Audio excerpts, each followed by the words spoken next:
Dzień dobry, witam Państwa wszystkich bardzo serdecznie. Ja tylko tak krótko słowem wstępu i sprawy techniczne. Ja nazywam się Marta Bogdańska, reprezentuję firmę PacBio.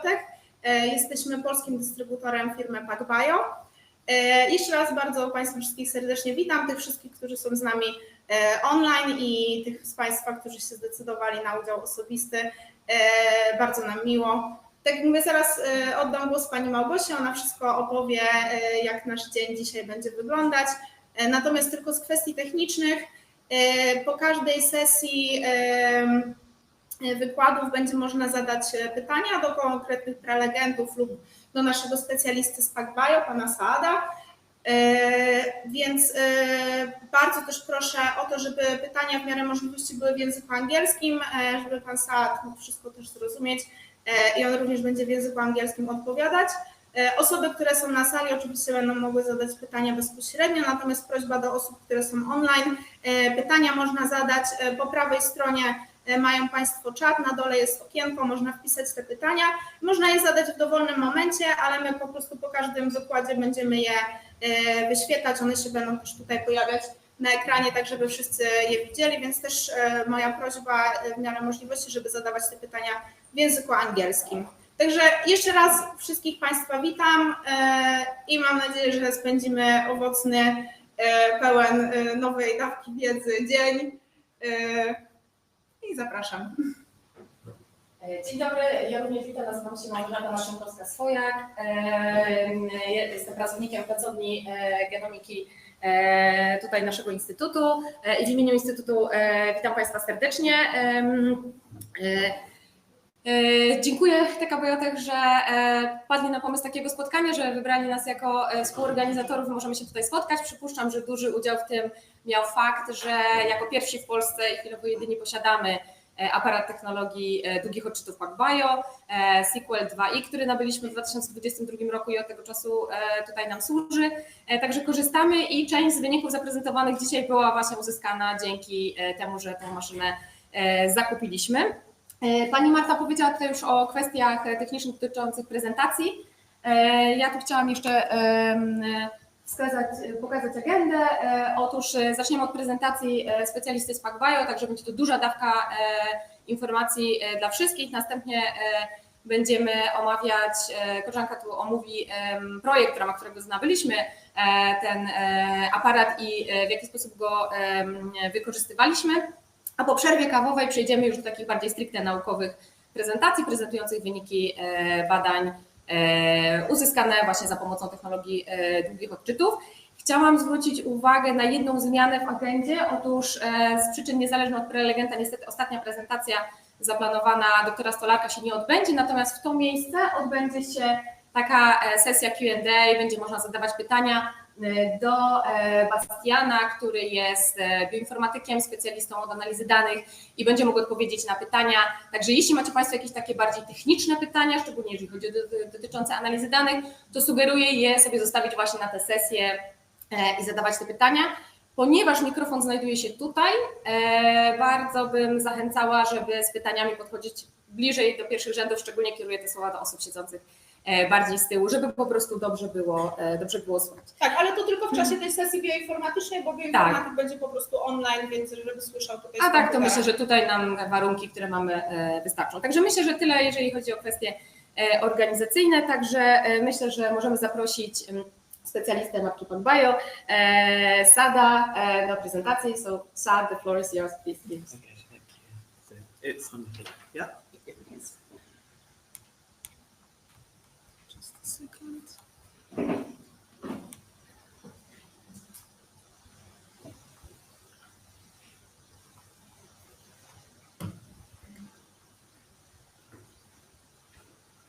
Okay, so thank you very much for inviting me and really pleased to meet you all.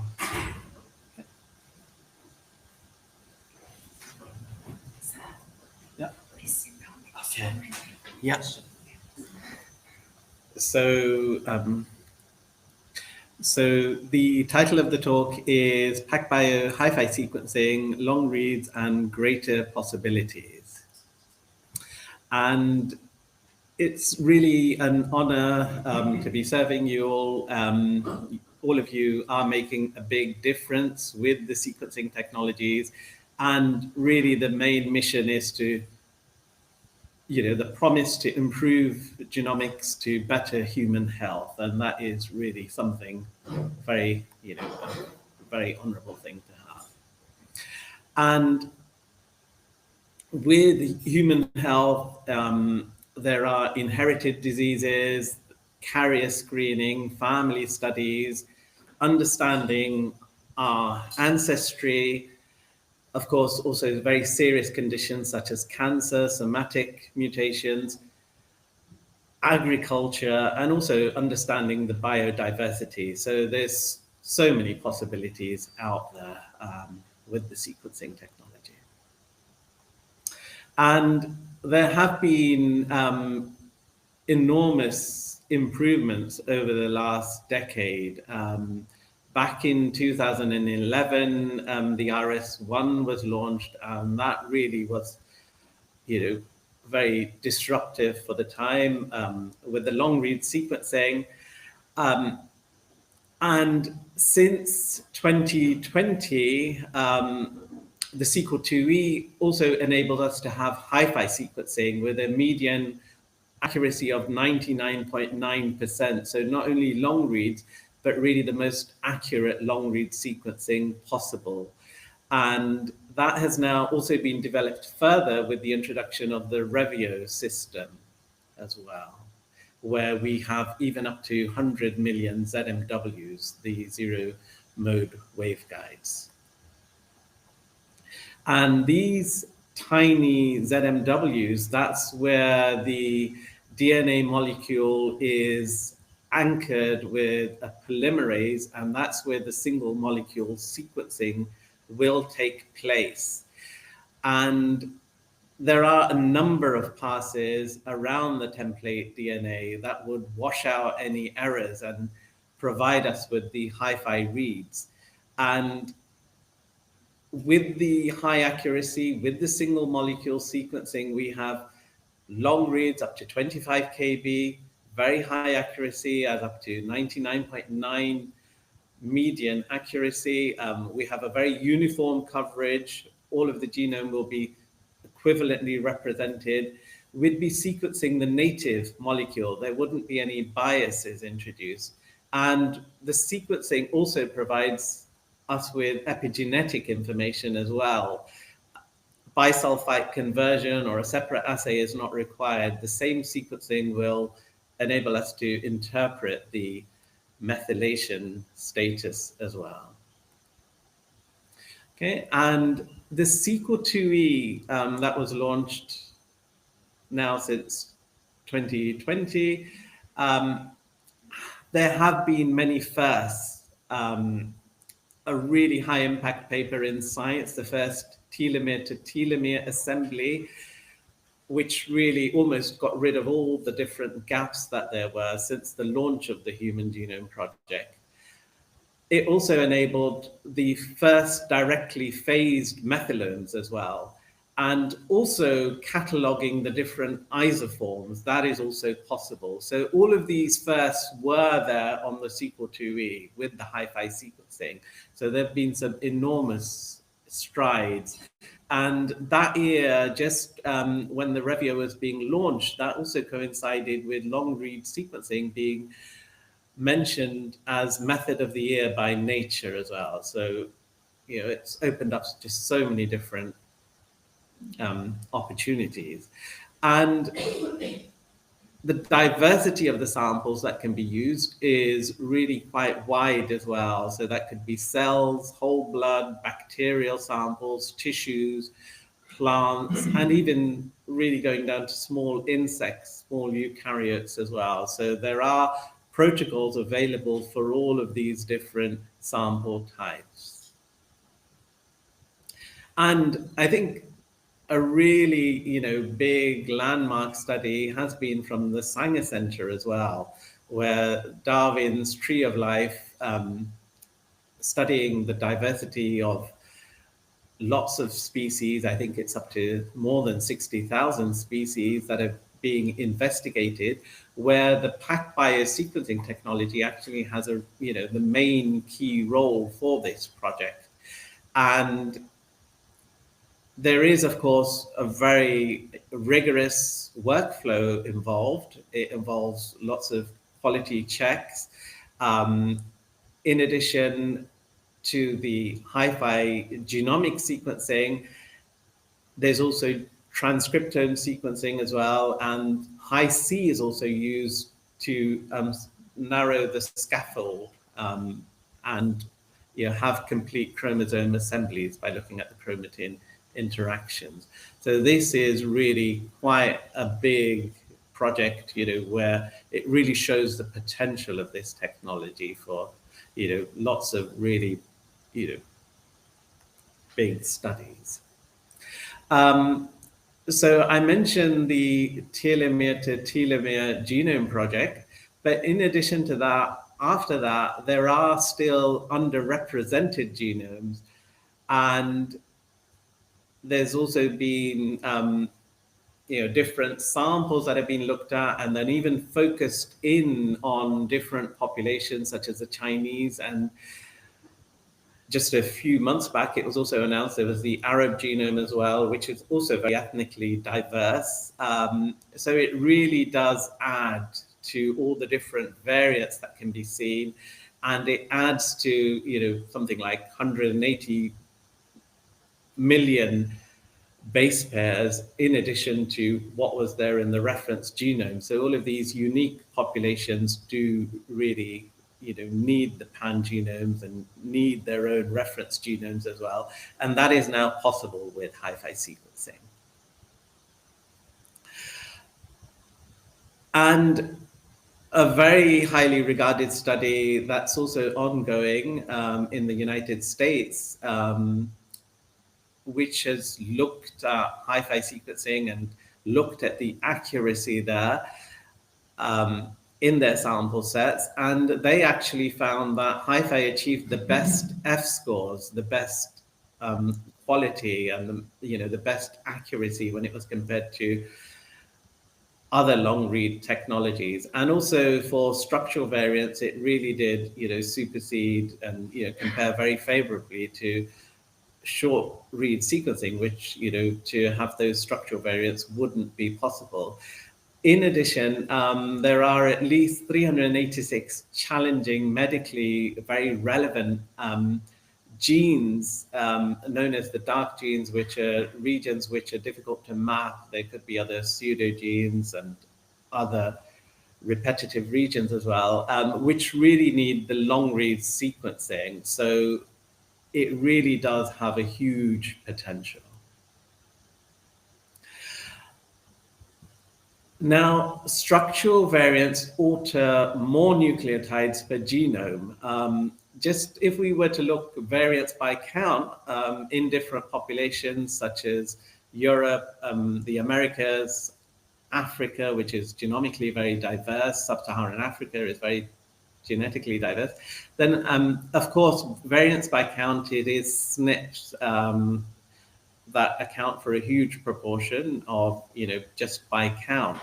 But if we look deeper into this, then we see that it's actually structural variants, which are, variants by count are a very small proportion, but actually alter more of the genome. And these structural variants just wouldn't be tractable with the short read sequencing. So the long read hi-fi sequencing really is required in order to really sequence these bits of the genome. And a good proportion of the structural variants are also pathogenic as well, as shown in the ClinVar database. So more than 50% of them can potentially be pathogenic. And there are, of course, other variants as well that could be pathogenic, the microsatellite repeats, which are also tractable with the long read sequencing, and of course the indels as well as the SNVs. So it really does give us a complete picture. And yes, short read sequencing are very good for looking at SNPs, for looking at indels, but there's just so much more to the genome. There's structural variants, there's methylation, there's segmental duplications, there's phasing, looking at the haplotypes as well, when one is able to phase, also looking at the SNPs, the indels. And with the hi-fi sequencing, it really provides a good reference quality genome. It provides telomere to telomere assemblies. All the known variant classes can actually be sequenced. Unlike short read sequencing, where a reference genome is required, it can miss hundreds of millions of base pairs as well, and it would overlook the medically relevant genes, which could be up to 400 genes, really. So not all genomes are created equally, and the hi-fi gene is, the optimal genome to really have. In addition to having a complete genome, yes, a lot of the variants can be inherited, but there are also de novo mutations as well. And just being able to phase the genome to look at the haplotype, if one is looking at de novo mutations, up to 34% more can actually be detected according to this publication.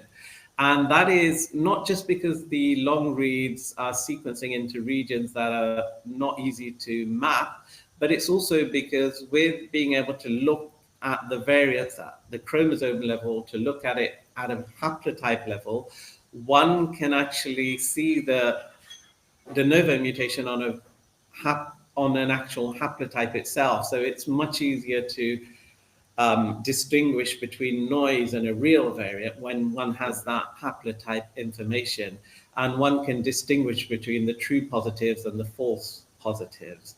So that really does make a difference as well. So not all mutations are inherited from the parents. They can be germline de novo mutations as well. Now, when sequencing at scale, there could be very important regions that one is also looking at. And the two main methods of targeting have been targeted enrichment by using probes such as that from Twist, but not necessarily always. It doesn't have to be Twist. It could be from IDT. There can be other probes as well. This is a very low-cost method, compared to looking at the whole genome. It's good for mid-throughput studies where one is interested in a certain part of the genome, and this can be, the Twist protocol can be combined with the SmartBell 3.0 version protocol and can be used to capture and enrich certain parts of the genome. And it does, of course, include a bit of amplification as well. But if one is looking at a very limited part of the genome, even smaller region, one can be very selective, and there are a wide range of PCR amplicon protocols that have been developed as well, and that can also be developed for new regions that one is looking at. And that also is quite robust. So it really can be quite an efficient way of just homing in on the different regions. Now, just recently, another solution has been launched, which is known as the Pure Target solution for looking at repeat expansions. And this really is another method of doing targeted sequencing, but it's even more sophisticated than the amplicon and the Twist method, and we'll look at that right now. So this is an end-to-end solution, all the way from sample prep to targeting and having the library, being able to multiplex as well. That can be on the Sequel IIe. It's just as efficient on the Sequel IIe as a Revio. And also using the latest version 13.1 software. So really makes really good use of both of the instruments, the Sequel IIe as well as the Revio. And it can be looking at some very serious conditions. So many of you may be familiar with the repeat expansions, the nucleotide repeats that are associated with diseases, very serious diseases, in fact, such as Huntington's, myotonic dystrophy. And the repeat expansions can be sequenced and they can be characterized. And if this happens to be in, let's say, the promoter 5' untranslated region, it could be associated or linked with gene silencing. If it's there in the intronic region, it could lead to aberrant translation. If it's there in the 3' untranslated region, it could also cause RNA missplicing, such as in myotonic dystrophy.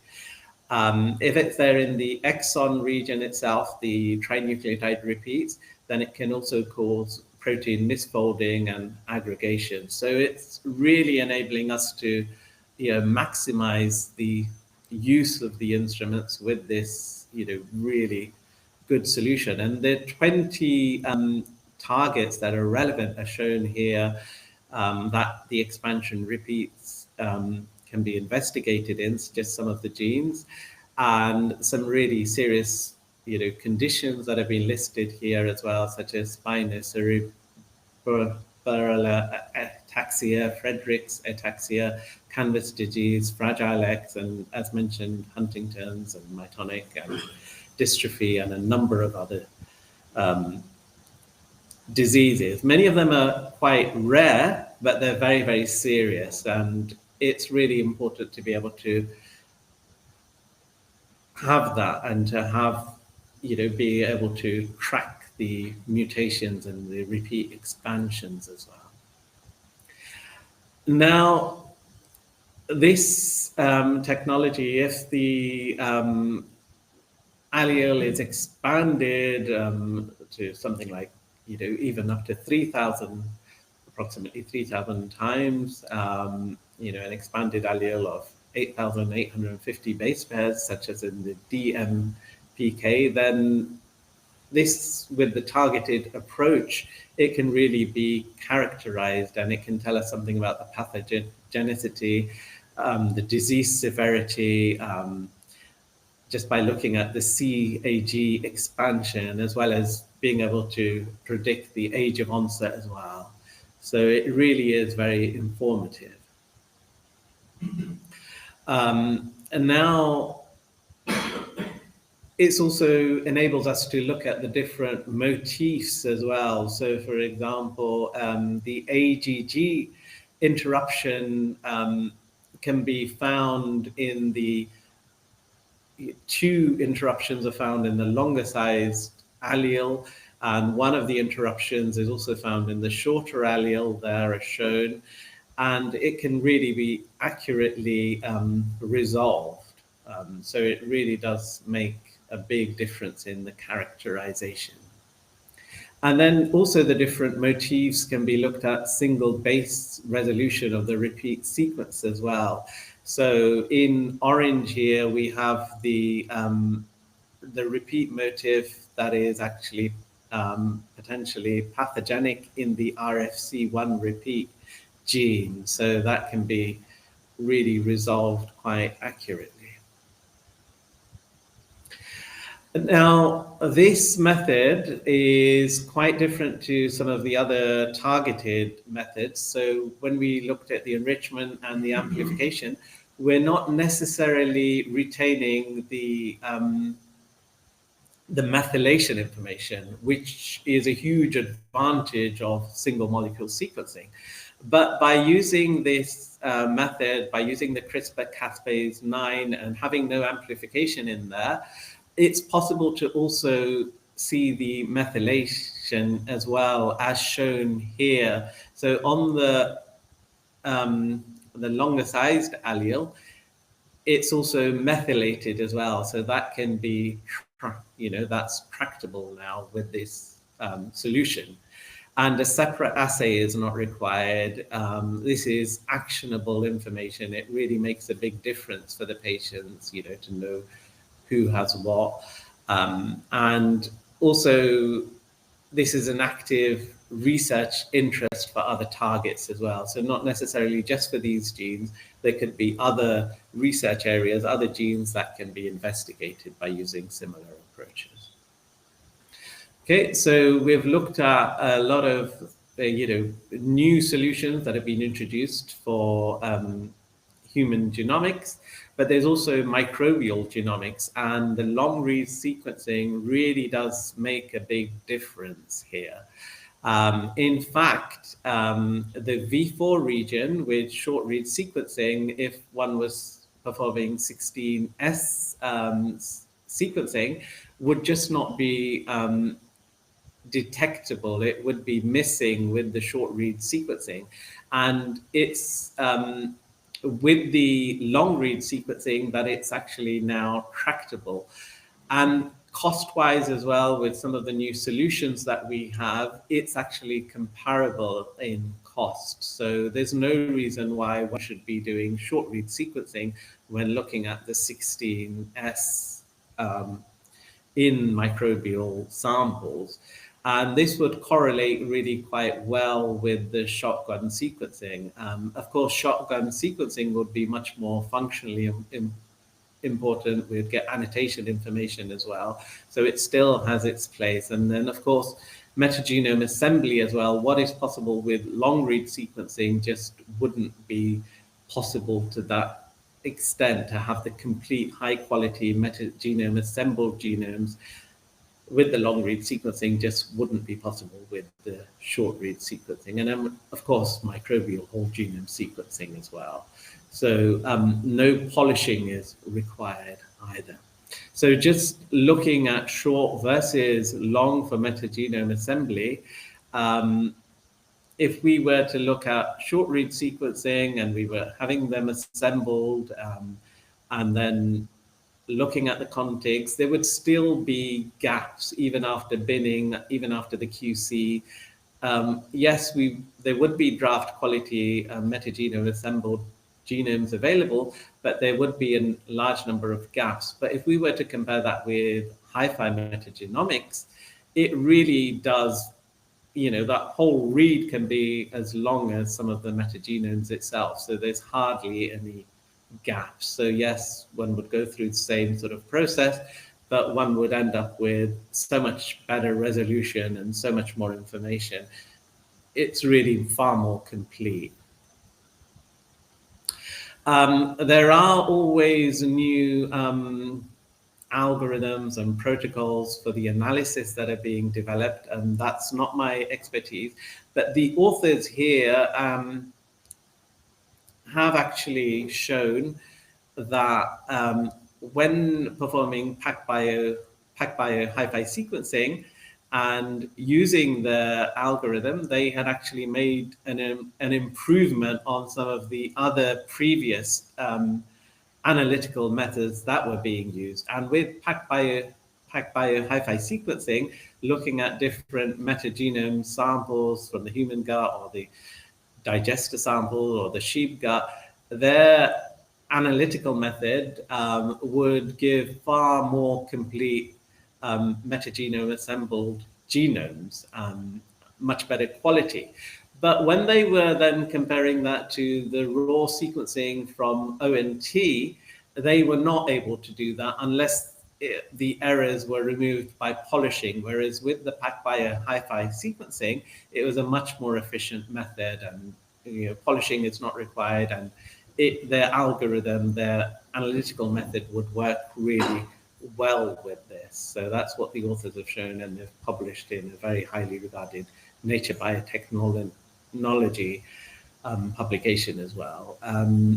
And they've also validated that with some of the mock communities as well, and they see some really good results. So there's a lot of peer-reviewed publications that support this. This isn't really from us that's coming, it's really from the scientists like yourself that are putting this out there and really showing the potential of it. Now, we did, when we looked at pure target and human genomics, we looked at the epigenetics as well. And that really is something that PacBio hi-fi sequencing also does quite well. So when the polymerase encounters bases other than the ACGT, if it encounters a methylated base, then the polymerase would slow down, and that could be inferred as a methylated base. So rather than having to do another assay or to do bisulfite conversion, all of this would be, information would be available at no additional cost.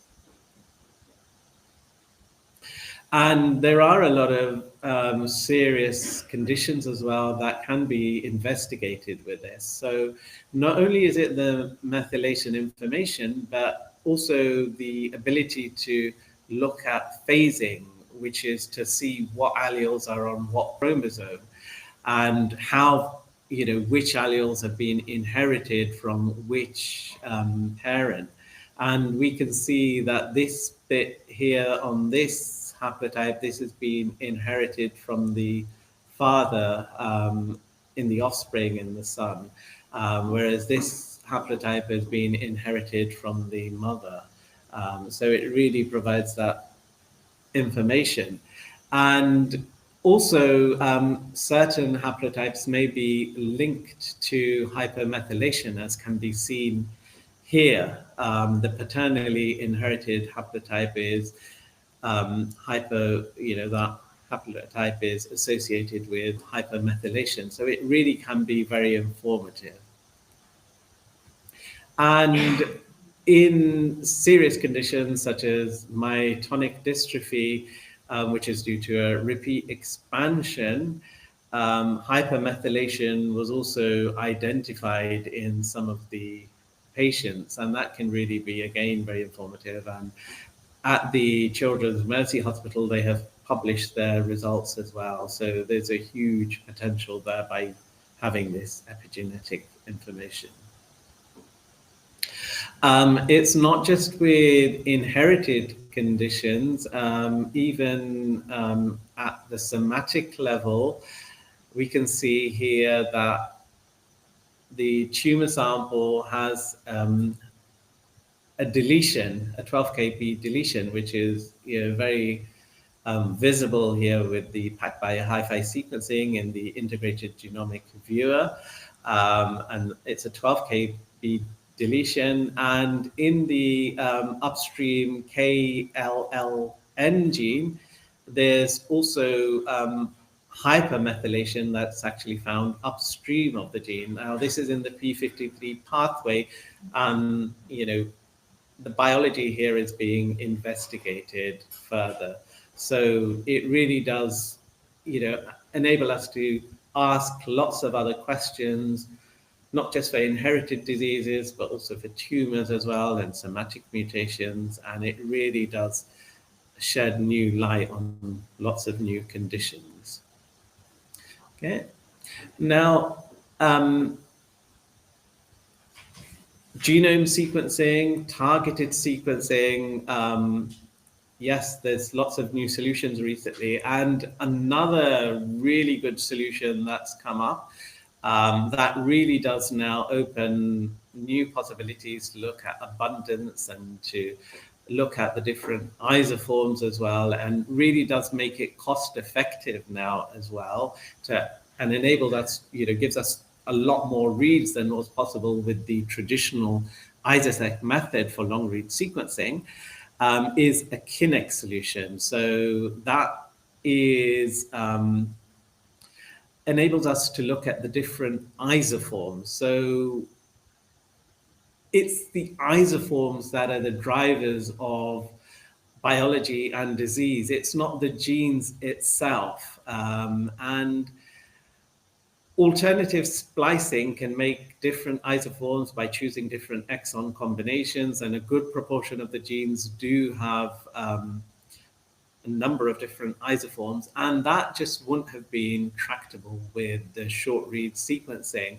If we were looking at the transcriptome with short read sequencing, one would get, yes, a lot of information there, but not at the isoform level in the way that we can with the PacBio hi-fi sequencing.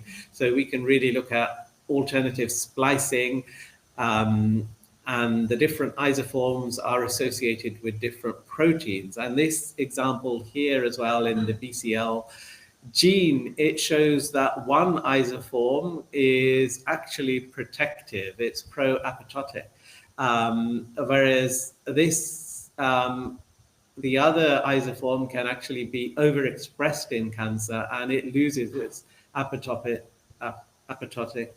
effect. So, just being able to see the different isoforms will give us so much more information, and that is really now possible by looking at full-length RNA as well as at single-cell level. So, of course, it's the scientists that would decide, according to their questions, whether they're looking at full-length RNA in bulk tissue or in single cell. So single cell can be, it's more like a fruit salad. You'd be looking at different cell types.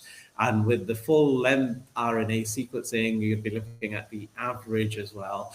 And this really is by stitching together the different reads and making that read longer, that it enables us to actually increase the throughput. And it wouldn't be really introducing any bias of any kind, but it really gives us a lot much more information there. We have many more reads that are actually that can be sequenced on one smart cell for both the Revio as well as the Sequel IIe.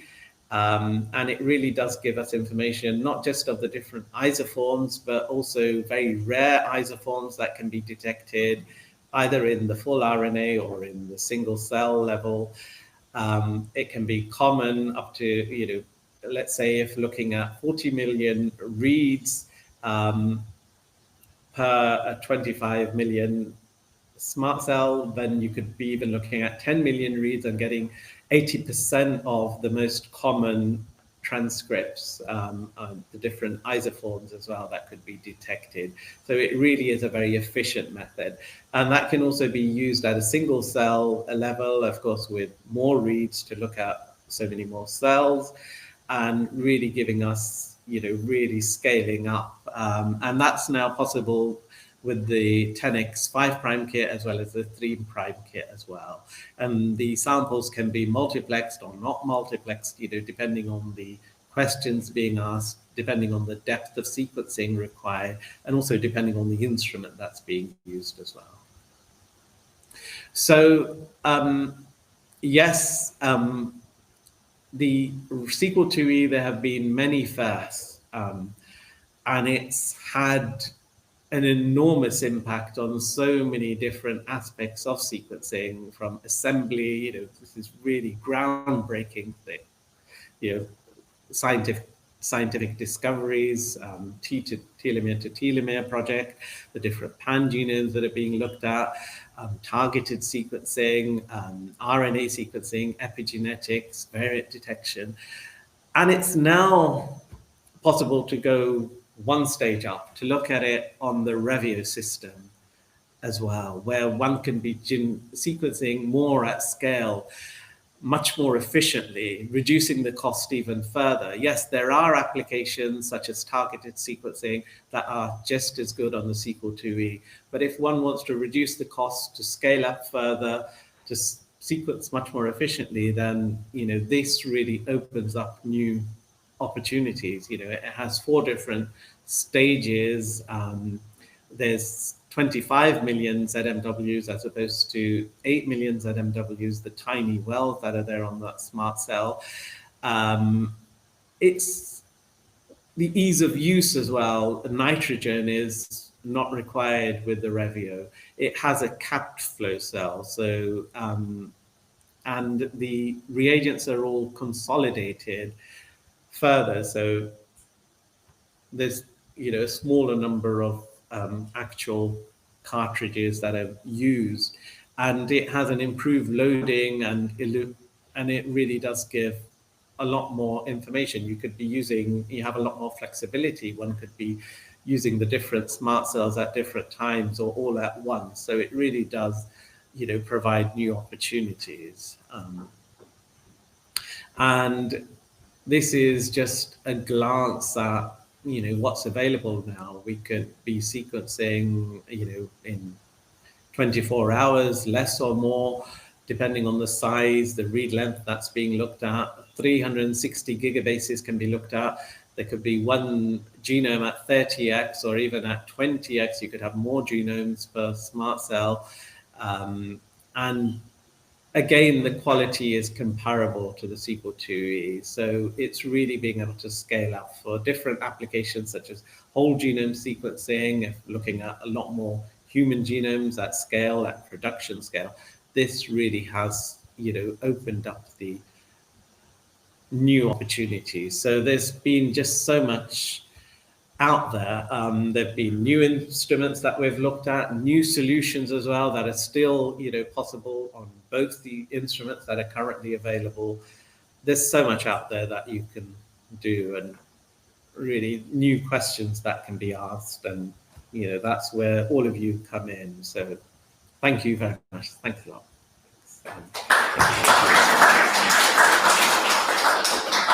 Thank you, Sam, very much for this very informative presentation, a lot of solutions.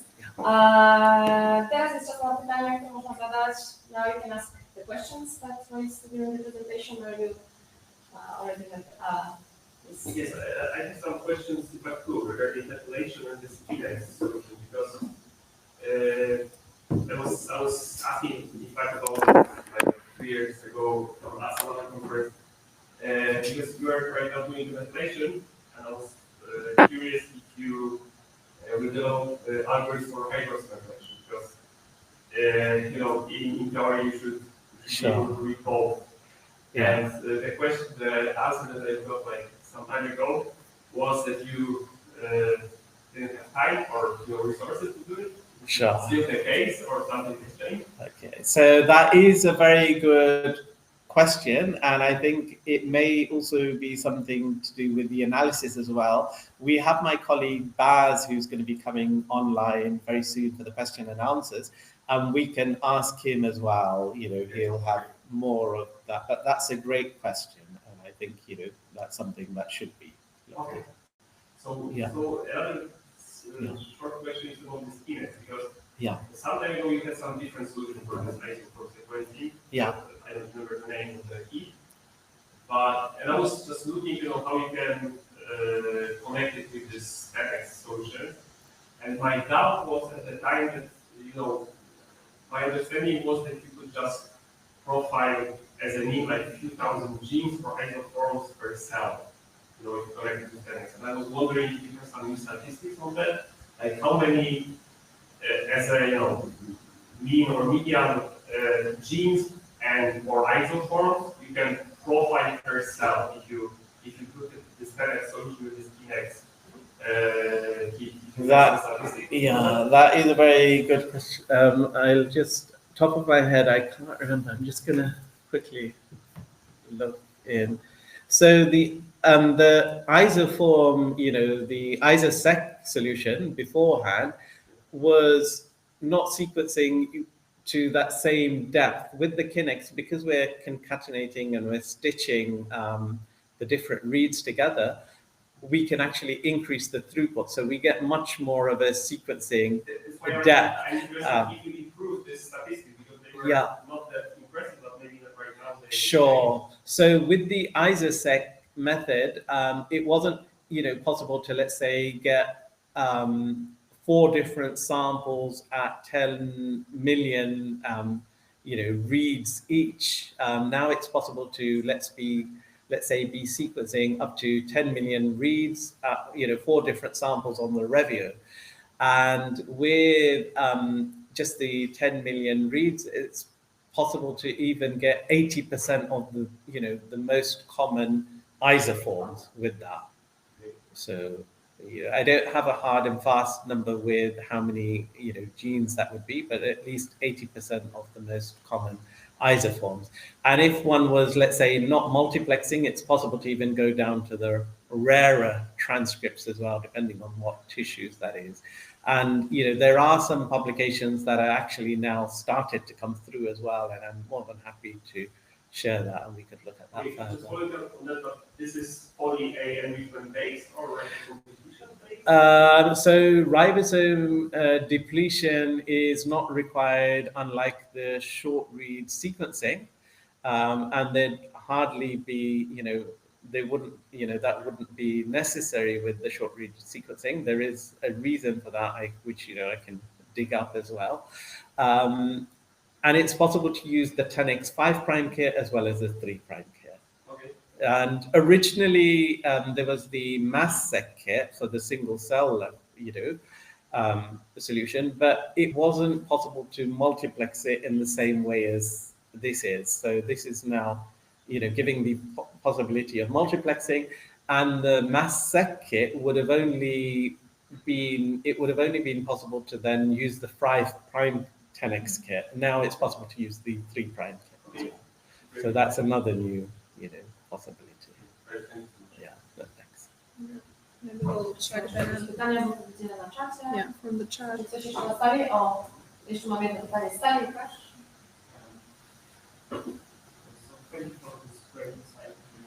Yeah, thank you. And great presentation. I have a question.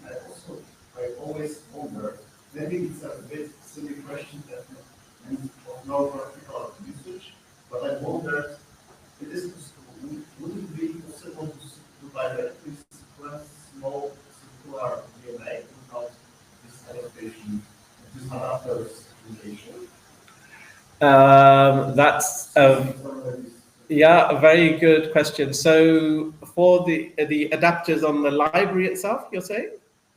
Yes, because well, we can sequence circular DNA by just breaking them. You can also find them. Yeah. So first we linearize the circular molecule, and then we normally ligate the neuron adapters to once more create circular molecule. I wondered if these steps necessary. Would it be possible to just directly sequence something that is already circular? That's a very good question. I think it does need, anything on the instrument does need that Smart Bell library itself. I mean, we do even have other solutions that have come through, but again, it is a library. So that's my understanding. But who knows, in the future, there might be other possibilities. So that's a very good question. Że wyświetlimy teraz jakieś pytanie z czatu. Okay. Could you read it? Yeah. Would it be possible to get the slides that I presented today in the form of PDF? Yeah, we should be able to share that in PDF format. Yeah. Yeah. Okay.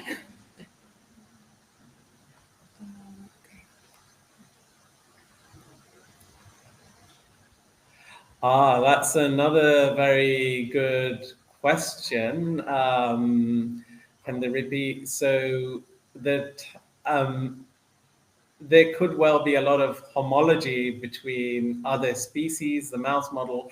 So that would be interesting. I'm not actually certain about that, but that would be that is very interesting.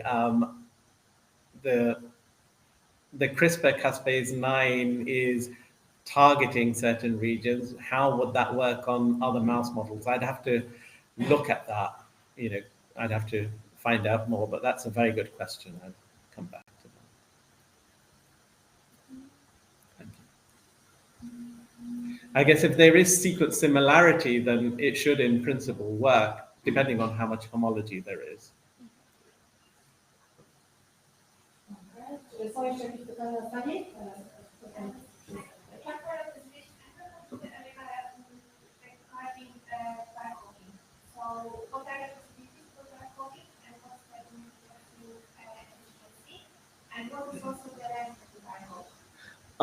The barcoding, you're saying. So the barcoding for different applications, let's say for 16S, there can be up to, let's say, even 1,536 samples can be multiplexed together.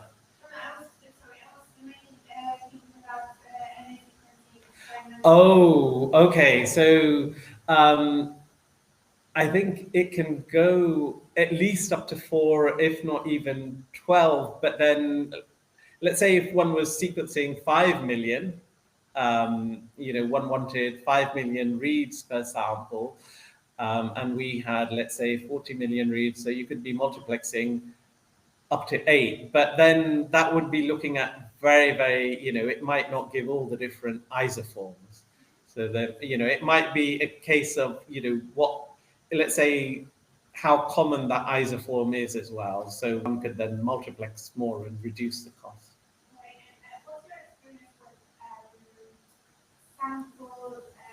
sampling depth, but in terms of, for example, so if you put 4 samples together and then you will do test, is it like this is more or less receive 1/4 of your sample reads, like 1/4 of the reads per sample, or you have really high biases? Because the reason why they have the multiplexing is that, for example, if I was multiplexing for 3 samples, I had a really heavy bias when one sample was basically eating up all reads, while the other one was underestimated.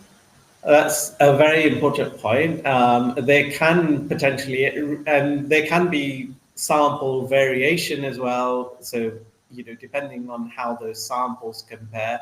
In theory, let's say if you're doing a limited number of multiplexing and you have a good number of, minimum, it's over the, you've got a critical number of reads there, and it meets your bare minimum required, then in theory you could be multiplexing. But in practice, one would have to repool some other underperforming samples afterwards. But it might be a good way of finding out initially, how well certain samples perform, and then upping those and maybe adjusting it. So it really, different experimental scientists will have different preferences, according to what their samples are and how they prefer to go through efficiently. Yeah, it's a good point. All right, so another question from the chat. Is there a software platform available that would assist in design panel for long-read sequencing? So Twist, let's say if it's for targeted sequencing, Twist would be able to assist with, let's say, customizing the targeted, having the different probes for that particular region.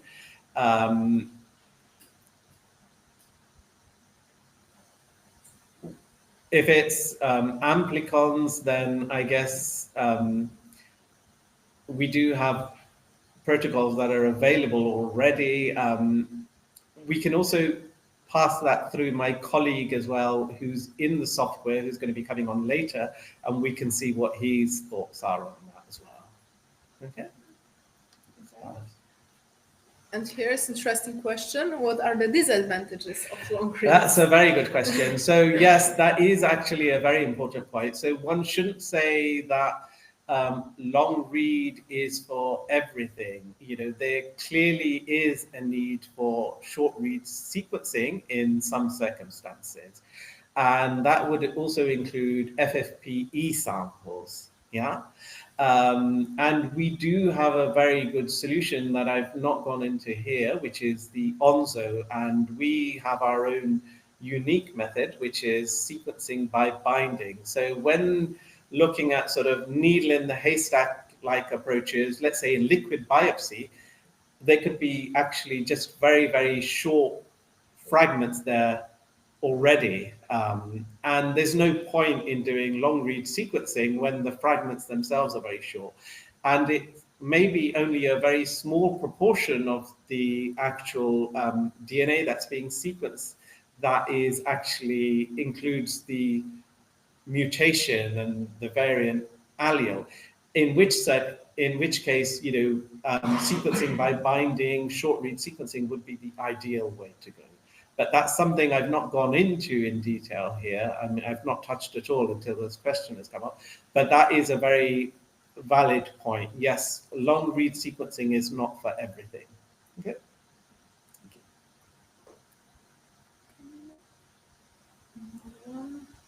How many exome sequencing samples can you put on a Revio? That is another good question. But to be honest, the Revio isn't really used for the exome sequencing. If one wants to be doing exome sequencing, then again, they could go to the short read sequencing.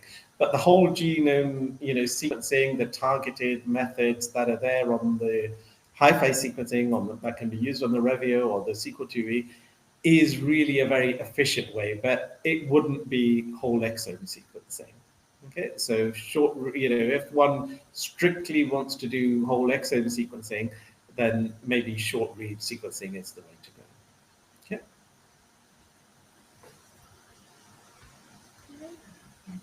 And is the technology validated for IVD use? That's another very important question. So our instruments, our solutions are for research use only. They're not for clinical, but customers have themselves validated it.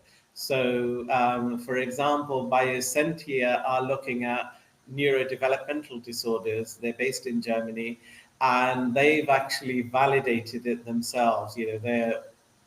It's just so much more informative to have the long read sequencing, and they've developed it and they've validated it for a clinical use, and they then give a diagnosis based on their sequencing as well as other results that they have. So it is, that's something that the scientists themselves would have to do. That's not something that we would, claim to provide as a, plug and play solution.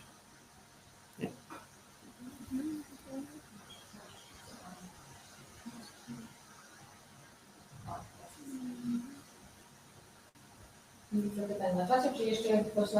Yeah, another question there? Feel free.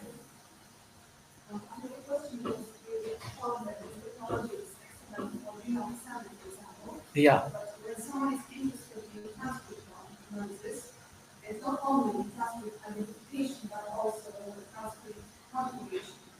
Do you think that it's enough to use only bio-modeling sequencing technology to quantify transcript? That's, yes. And do you maybe have any information about the relation between results of the transcript quantification using short reads and long reads?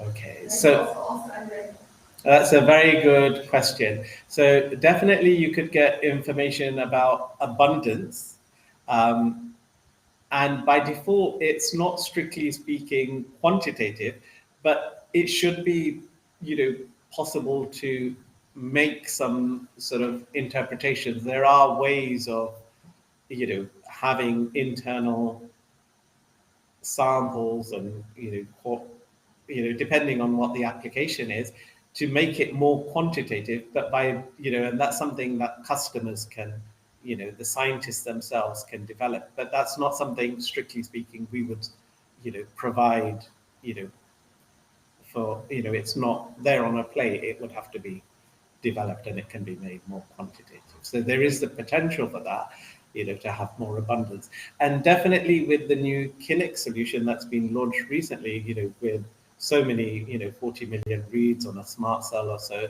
it really does have the potential to give you a good, it really does give you a lot of information. With the relative abundance. And we can also, that same question we can ask later on in the bioinformatics session as well, because there's a bioinformatics. But that's a very good question. Jeśli nie ma więcej pytań, Sad na pewno chętnie też odpowie na jakieś, będzie kontynuował dyskusję w czasie przerwy. Zostajemy do końca, także będzie jeszcze okazja. Jeżeli nie ma więcej pytań, jeszcze raz thank you very much for your presentation. Także teraz zapraszam Natalię Koralewską z Natalią Koralewską z Instytutu Organicznej PAN. która opowie o stworzonej przez Instytut Współpracy platformie Mozaik, która wykorzystuje dane multiomiczne, między innymi dane z technologii.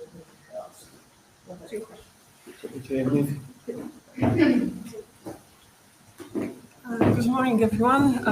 Thank you for the invitation. And as Gosia already said, PacBio technology is a core element of research infrastructure called Mosaic platform that was launched to operate in January this year at the Institute.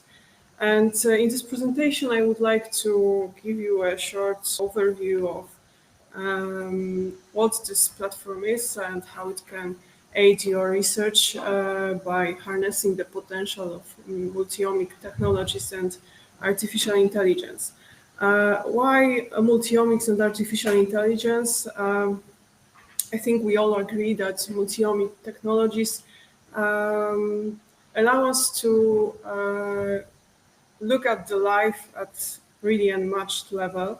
And with the single cell resolution and spatial approaches that are now being developed, this picture is getting even more detailed and more complex, which also means data heavy and information dense that poses certain challenges.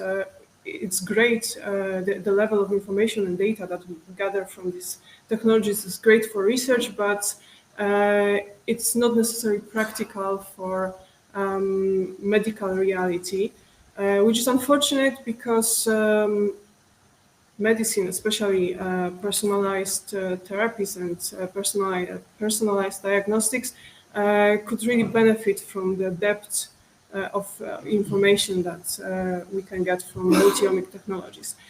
Unfortunately, machine learning and artificial intelligence have shown promise in overcoming these hindrances associated with data analysis coming from multiomic technologies. And having this in mind, in 2021, we decided to launch a project aimed at building a research platform that would bring multiomics and artificial intelligence closer to clinical practice. Of course, we couldn't do it ourselves. We joined forces with specialists in machine learning from Poznań Supercomputing and Networking Center and Poznań University of Technology, and with medical experts from National Institute of Oncology in Gliwice and National Institute of Cardiology in Warsaw. And after 3 years, at the beginning of this year, we launched an infrastructure that is now part of the Polish roadmap for strategic infrastructure. Mosaic platform consists of four key components. First of all, biobank, a physical biobank, but also located in Gliwice, but also a great collection of clinical samples. I will tell about it a bit more in a minute. Hard infrastructure, which means equipment for high throughput multiomics, but also computational infrastructure, servers for data analysis and data archiving, databases, and computational tools, mostly AI-powered data and image analysis solutions. So when it comes to Mosaic Biobank, physically, the biobank is located in Gliwice. It's part of the European network of biobanks, and it includes blood and tissue samples, also blood derivative samples, as well as isolated genomic DNA. But throughout the project, we also created a collection of patient-derived induced pluripotent stem cells that can be later used to model disease development, and they can be also used for research on new therapies or modeling of progression of certain diseases. Currently, these models are mostly derived for cardiological diseases, but we also work on oncological cases as well. When it comes to infrastructure, at the Institute, we really tried to build a comprehensive infrastructural platform that would allow to characterize biological samples from different angles. As Saad said, long reads are not necessarily for everything. That's why we decided to incorporate in the Mosaic infrastructure two complementary technologies, long read sequencing from PacBio and short read sequencing in form of two Novasec sequencers. To complement genomic and transcriptomic analysis, we also offer mass spectrometry for proteomic, metabolomic, and lipidomic analysis. And on top of that, the part of Mosaic are also a platform for cell imaging and cell analysis through cytometry, and as well as single particle analyzers for nanoparticle tracking analysis. This is the heart of the platform from multi-omic analysis standpoint, but as I said, we also have computational infrastructure, servers located at the Poznań Supercomputing and Networking Center, as well as Poznań University of Technology. Using this infrastructure throughout these 3 years of the project, we analyzed over 5,000 samples and generated quite impressive database comprising mostly genomic, transcriptomic, and proteomic data for oncological and cardiological patients. On the right, you can see some selected diseases. This is not the full list, but I would say the medical conditions for which we generated the largest data sets. These data are accessible through an online portal after, of course, applying for access due to sensitive nature of this data, because for each multi-omic data sets, we of course have complementary clinical information about the clinical history of the patient. I would say what's more important and what makes these data sets stand out is that we have we often have for individual cases data gathered at different time points before and after certain medical interventions through the course of treatment. And of course, data without analytical tools can't really be very informative. That's why we also offer through this portal solutions for data and image analysis, AI-powered, but also I would say primary basic pipelines for sequencing data analysis. So altogether, I would say that Mosaic platform offers end-to-end services, starting not even with experiment consultation, but earlier at the level of at the point of application for the funding. If you wonder which multiomic technology, which approach would be best for your biological question, we can help figuring it out. We can propose our advice on that. Once you have your samples, once you are ready to analyze the biological material, we can help with both sample preparation, of course, so we can offer sample analysis using the infrastructure built at the institute. Then the next step, data analysis and data storage, long-term storage, long-term archiving, and of course, discussion of the results to help you make the most of your data. So if you are interested in accessing either the data or the infrastructure, please feel free to contact us. We are happy to help you with your research. Thank you.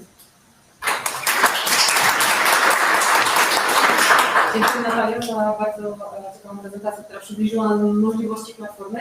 Czy w związku z tym są jakieś pytania jeszcze, czy ktoś chciał się dowiedzieć? Natalia również nie będzie z nami w czasie przerwy, więc tak, można jeszcze będzie dopytać, jeżeli komuś przyjdzie coś do głowy.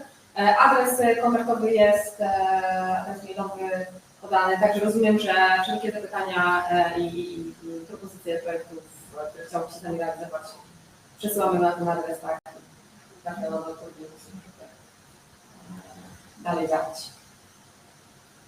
Jeśli nie ma jakichś zapytań, nie wiem, czy na czacie się pojawiło jakieś pytanie. Póki co nie widzę. Na razie nie, niech się jakieś pojawią później, będziemy odpowiadać. Także dziękuję Ci jeszcze raz. Mamy mały zapas czasowy, także myślę, że teraz przejdziemy do przerwy. Zapraszam, przerwa będzie trwała pół godziny, także za 15:12 możemy się spotkać na dalszą część, tym razem już stricte wynikową. Tak, Państwa również zapraszam wszystkich na przerwę. Widzimy się za pół godziny.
Już za sekundkę do Państwa wrócimy, tylko czekamy, aż ostatnie osoby wrócą z przerwy i zaraz zaczynamy.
Witamy wszystkich po przerwie. Mam nadzieję, że trochę się Państwo zregenerowaliście, więc przejdziemy do części prezentacji wynikowych. Mam prośbę do prelegentów, by trzymać się mniej więcej ram czasowych. Zachęcam do zadawania pytań po każdej z prezentacji lub zostawienie ich też, można zostawić je też na koniec. Jeżeli ktoś chciałby zadać pytanie, mamy jednak prośbę, żeby podejść tutaj w kierunku bliższych rzędów, bo faktycznie kiepsko słychać zadawane pytania po prostu dla osób online, są szybko odpowiedź i nie zawsze jest to takie jasne. Także bez zbędnej zwłoki już prezentuję następnego prelegenta. Powitajcie Państwo Margiego Debadinka z Uniwersytetu Mikołaja Kopernika, który zaprezentuje swoje wyniki dotyczące badań nad rodziną roślin. Margi, please, floor is yours. Okay, thank you. Thank you, everyone. It's a joy for me to be here to present some of our research that we have done so far. And from this, just I will explain what we have done and what we got. And just my presentation is all about tracing genome size evolution in the case of plant family Apiaceae, following the following presentation outlines. In these outlines, I will highlight some of the introductions and the objective that we have, the materials and the methods that we have been through, and some results, especially the preliminary ones. And I will give you some conclusions finally. As we know, angiosperms are the most diverse and species-rich families occurring nearly on every habitat, having a huge variety of life forms, and especially for humans, they are economically important. However, their origin and extraordinary diversity is poorly understood. One of the main discoveries over the past 20 years showed that all angiosperms are polyploids, which means they went through whole genome duplication events and they possess a large percentage of transposable elements. These transposable elements are DNA sequences that can change their position over the genome of nuclears. So, especially the whole genome duplication events and transposable elements largely impacted the genome size distribution in the case of angiosperms. When we take account transposable elements can proliferate in different ways, especially when there is polyploidization and hybridization. These two events can burst up or to make them proliferate and to spread throughout the genome and can increase the genome sizes. Sometimes there is no clear causative agent that triggers these transposable elements to proliferate and increase the genome size. So whatever it is, whatever the causative agent is, transposable elements can impact the genome size in the case of angiosperms. However, no matter how whole genome duplication events happens in plant angiosperms in their genomes, and transposable elements account the large percentage of the genome size, they have average small genome sizes in comparison to other gymnosperms. This means they have specific or special mechanisms that can regulate their genome size. That is what we call post-polyploidization deploidization, or PPD. it has different mechanisms to regulate their genome sizes. For example, if we compare angiosperms and gymnosperms, there is a big genome size differences. For example, when we take gymnosperms, the smallest genome size is about 4.2 gigabases, and the largest is about 20 gigabases. But in the case of angiosperms, the smallest genome is like 61 megabytes, and the largest one is about 149. Here, this explains whole genome duplication events and transposable elements are the major players in genome size evolution. But in the case of gymnosperms, there is no any evidence of whole genome duplications, but the large percentage of transposable elements can play in genome size in the case of gymnosperms.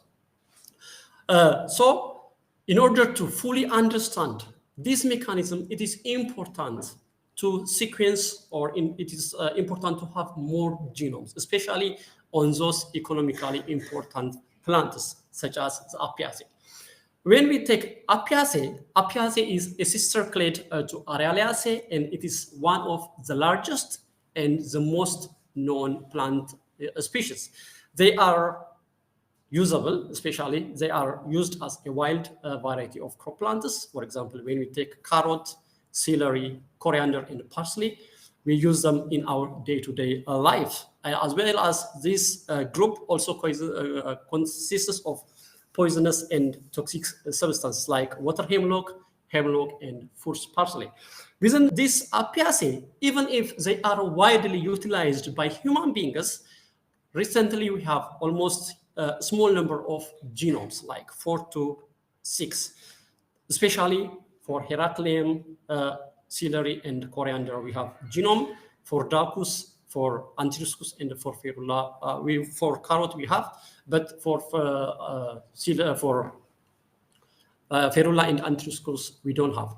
When we see their genome size distributions, especially 3 of them are found in the case of Apiot superclades. Their genome size is between 1.6 to 3.3.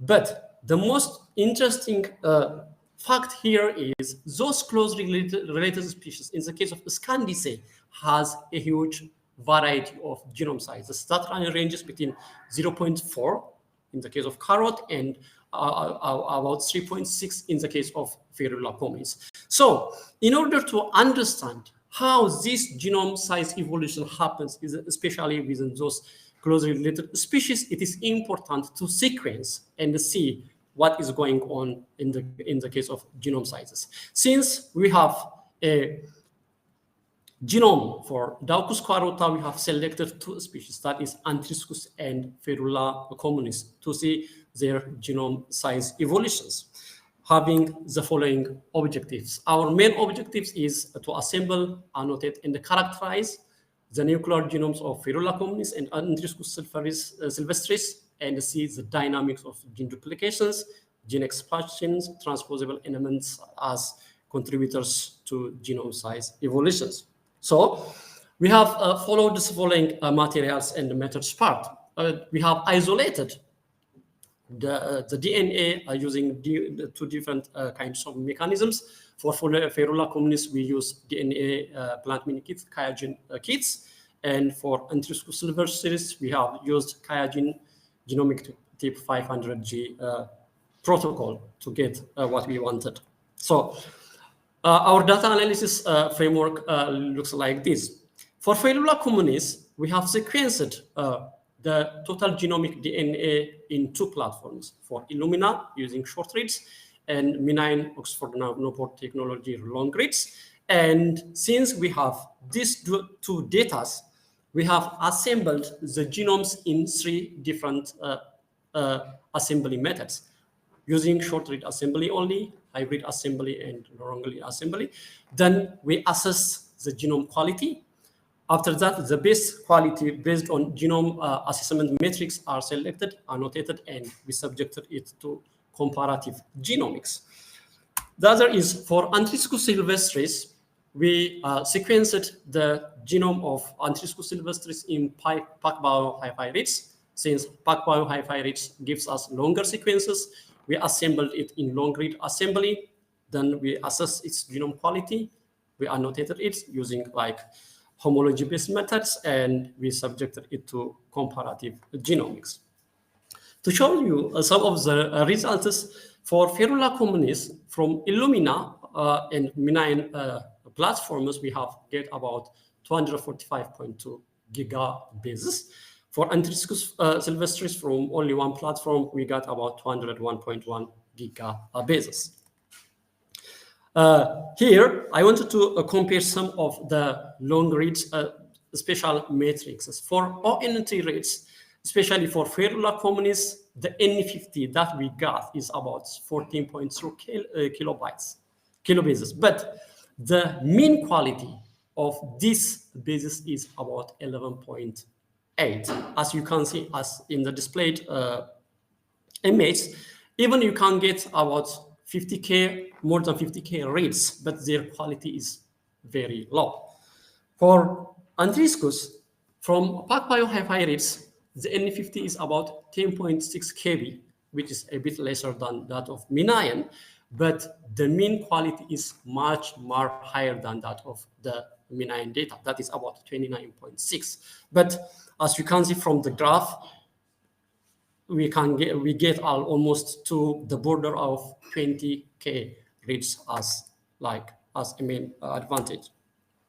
So as I explained it in the data analysis framework, for Ferula communis from 3 different assembly methods, we got the best quality genome from long reads, and that the genome that represents his Ferula communis is from that long reads.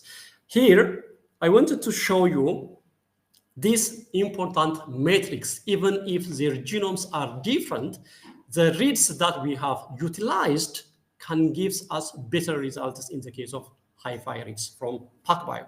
The genome size of Ferula communis is about, the flow cytometry result is about 3.65, but what we have assembled is about 2.8 gigs. For Antriscus, about 1.825, where we assembled about 1.81 genes, which is almost closer. The N50 is one of the important metrics that we have to consider here. In the case of Ferula, it's about 1.7 megabytes. And in the case of Antriscus, it's about 78.3 megabytes. And this shows us how contiguous it is. The number of contigs that is obtained from Antriscus is about 1087. We are supposed to get like to the chromosome level, but the number of contigs about 1087, but for Ferula communis about 59,178. Based on genome completeness, that is measured by Busco scores, about 98 or 99% of the Busco genes are almost obtained from Antriscus sylvestris. For Ferula communis, it is around 93%. This matrix shows us how the rates that we used can give us better results in the case of the PacBio rates. The other thing that we have tried to see in the case of genome size evolution is the transposable elements that is found in the genomes of this species. I tried to compare the sequenced genomes within the Apiaceae framework. As you can see, as the genome size increases, the percentage of transposable elements also increases, or the repeat elements also increases. One of the important fact here is, especially among the transposable elements, 2 transposable element classes, which is known by the name copia and gypsy, are the main percentage, the main takers of the percent that is found in the case of genomes of plants. Especially copia and gypsy are the 2 important transposable elements that we can see in the case of plants, not like the other organisms. In the case of other organisms, the others are different. The other transposable elements take the largest percentage. Here, we have tried to annotate or we have tried to predict the genes the genes predicted here is not, especially for our species, is not supported by transcriptomic data, but it is based on homology methods. So as you observe it here, the Ferula communis has the largest number of genes, that is about 68, and the ciliary genome has the least, that is about 31. But when we take their genome sizes, the ciliary genome is much more greater than that of the assembly genome size of ciliary is much more greater than that of Ferula. That means the number of genes is not always similar with their genome sizes, but transposable elements are. Here, we want to also see the gene family expansion and contraction analysis, because one of the genome size determinant is gene expansion or contractions. I want you to focus here in the case of Apiaceae. As you can see, within the Apiaceae family, except ciliary and Daucus, the other species has large number of genome expansion than contraction. That means their genome size can be evolved through gene expansions. Different families of genes can expand along with transposable elements that give them a power to have large genome sizes. But in the case of ciliary and Daucus, we have large number of gene contraction than expansion. This is because in the case of Apium or in the case of ciliary, they have aquatic ancestors. So aquatic ancestors lose some of genes which is not used for them, which is really important in the case of terrestrials. In that case, the genome, some of the genes are kicked out. And in the case of carrot, since the genome size of carrot is small, it evolves through contractions. Some of the genes are kicked out through the contraction processes. So based on this, we came with the following summary. That means the nuclear genome size within the Apiaceae family evolves through two important mechanisms, through transposable elements and gene family expansions. And the PacBio hi-fi reads that we used from our analysis showed us the best option for assembling large and complex plant genomes. So with this, I will say thank you for your attention.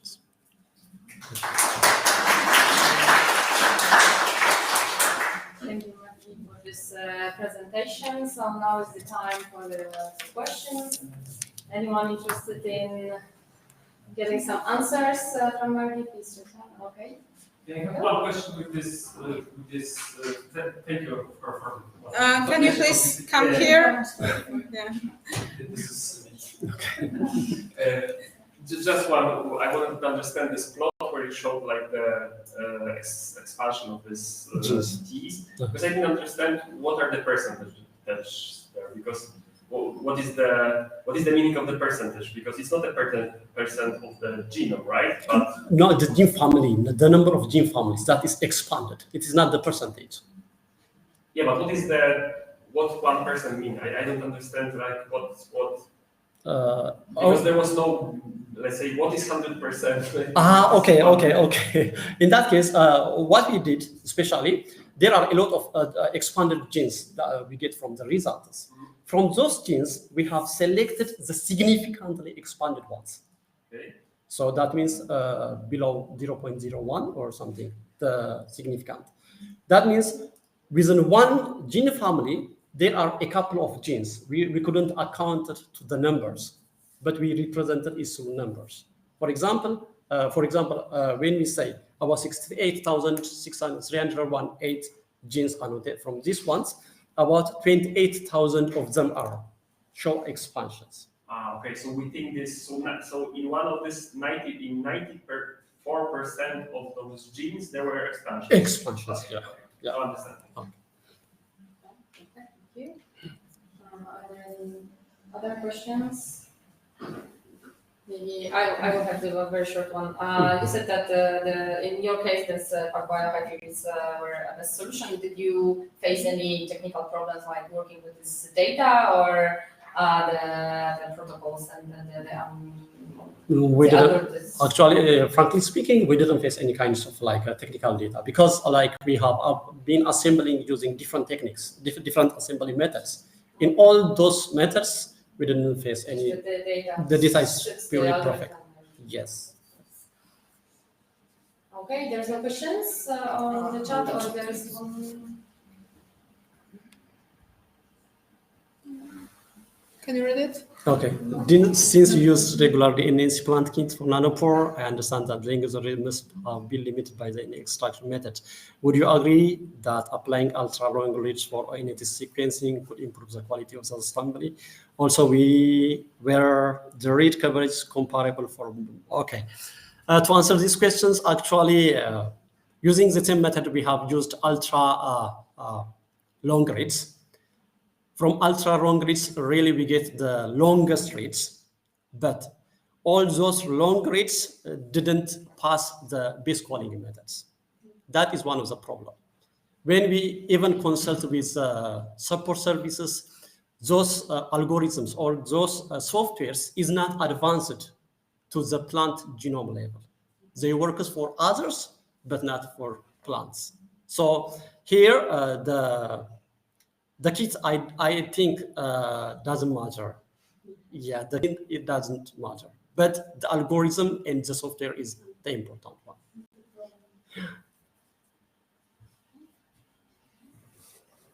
Okay. Are there any questions? Thank you. I have two questions. Okay. The first of all is the question about base calling for ONT data, because from my experience, I know that when you try to use new software for base calling for ONT data, you can receive significantly better results. Yes. In case of quality of reads. Yes. So first of all, what tool was used? And second question, when you saw us the pipelines, there was an evaluation or assessment of all the assembled genome. How do you perform this assessment? Okay, to answer the first question, the software that we used for base calling is Guppy, the latest version. Yeah, the latest version. I think 1. No. Because even PacBio on the webpage shows that quality, general quality for ONT is more than 99%. Yes. Yeah. Actually, just this work has been done like for Ferrella companies, like 1 year ago. So at that time, I don't really exactly remember the version, but I have used the latest one to call the base at that time. Like not now, like 1 year ago, the Guppy one. But for genome assembly assessment metrics, there are a couple of assessment matrices. Like the Busco is one of them. Yeah, N50 and LAI index. That means long terminal repeats assessment index to see whether all transposable elements are there or not. And error rate mapping,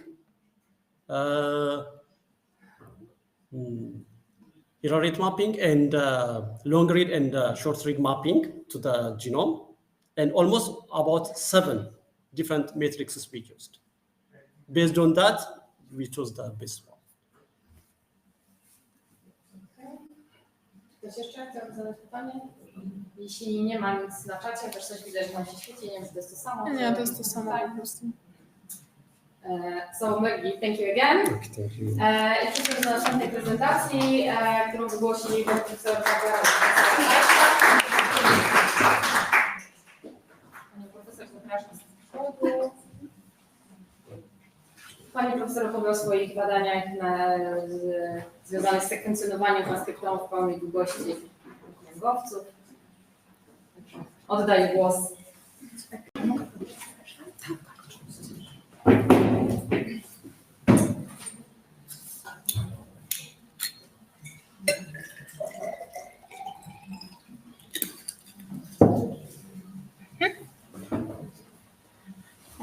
afternoon. Thank you so much for the opportunity to present our research.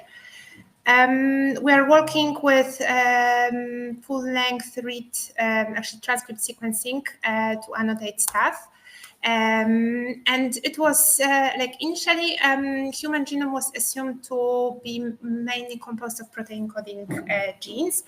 And it was also long assumed that the organismal complexity is derived and scales with the number of protein coding genes. So for our genome, it was envisioned the estimates were placed in the range of mid tens to high thousands of genes. So basically, it was assumed that our genome contains more or less about 100,000 of protein coding genes, and this view was still present before the completion of the Human Genome Project in 2003. So this is the state of art from 2 decades ago.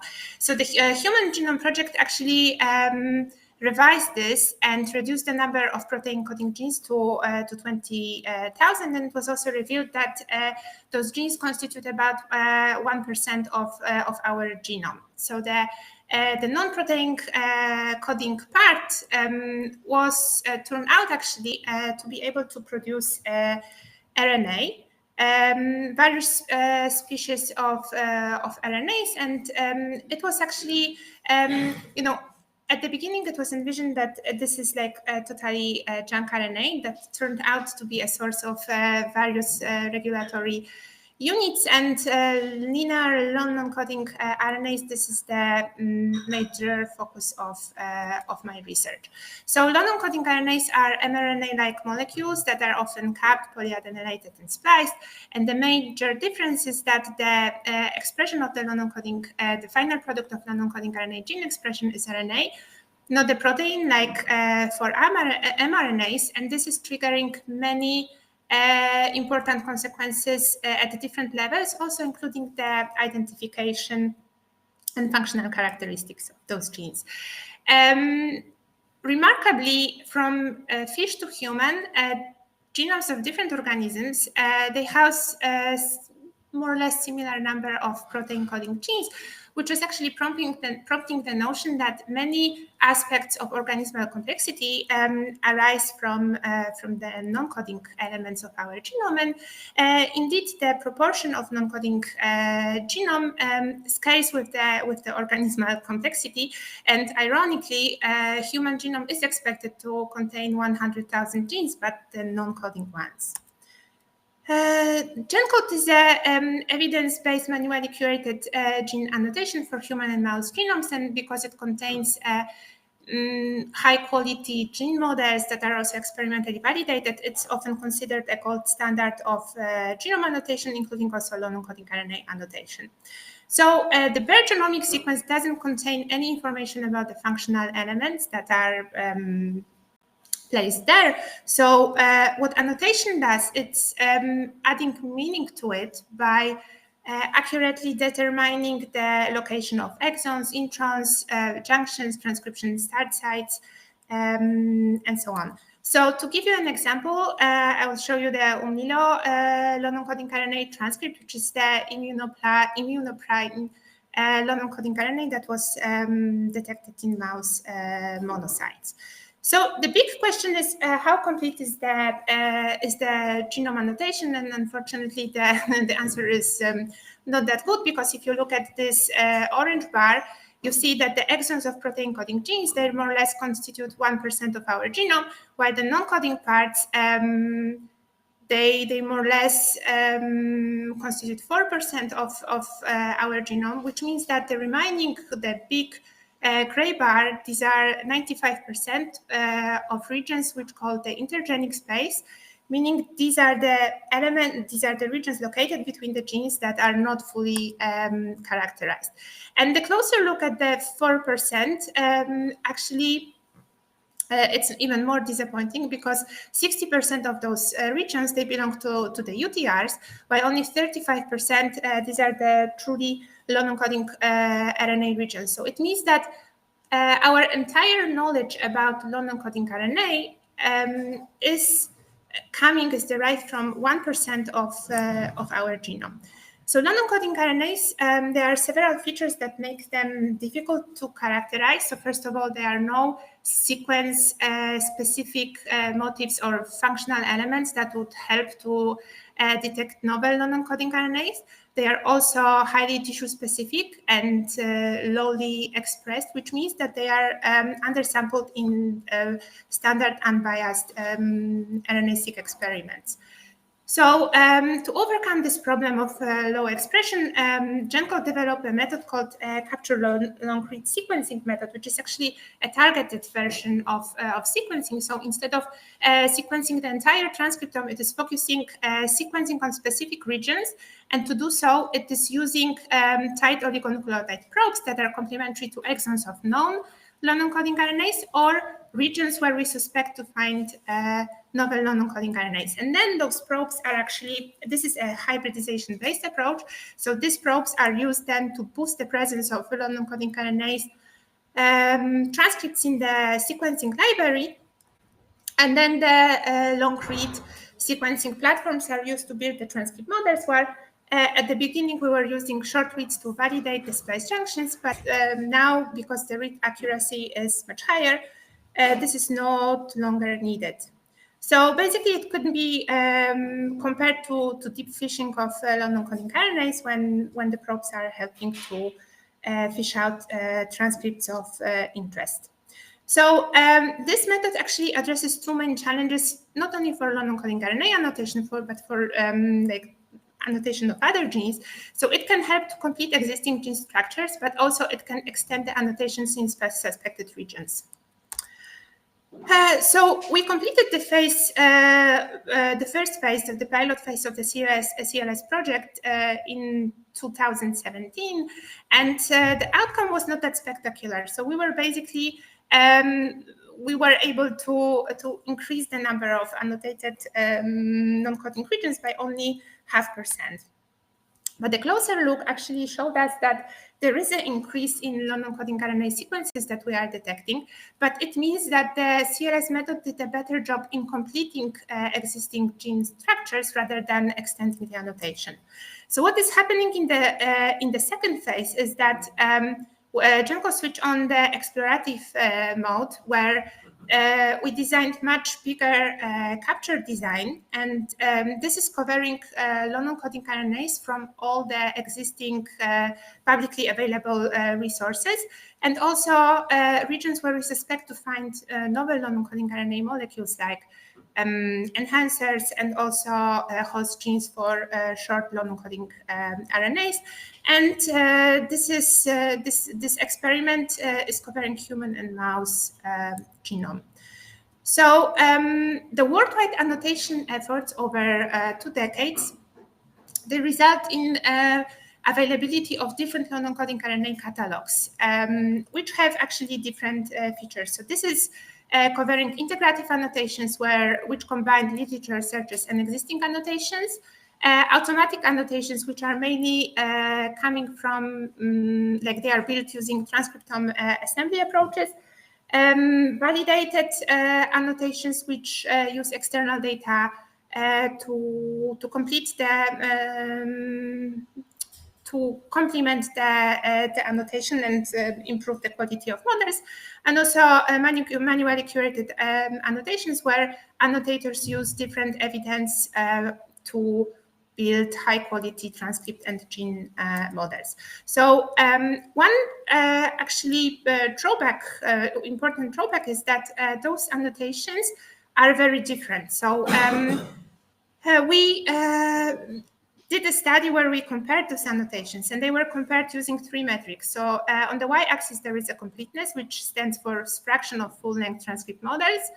X-axis is the comprehensiveness, and the size of the circle is the exhaustiveness of the transcript per gene locus. So you see that all the annotations are very different, and actually the desired catalog would be located on the top right corner with the biggest circle size.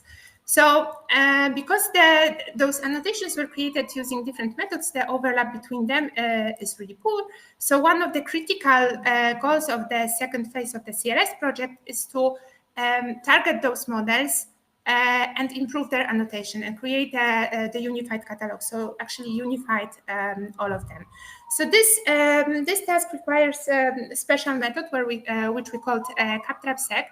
And CapTrap was developed to improve the transcript termini detection, so to enable accurate detection of transcript ends. And this is using, CapTrap is using 2 rounds of actually selecting full molecules. So first step is detection of the cap, and the second step is detection of the adapter ligation.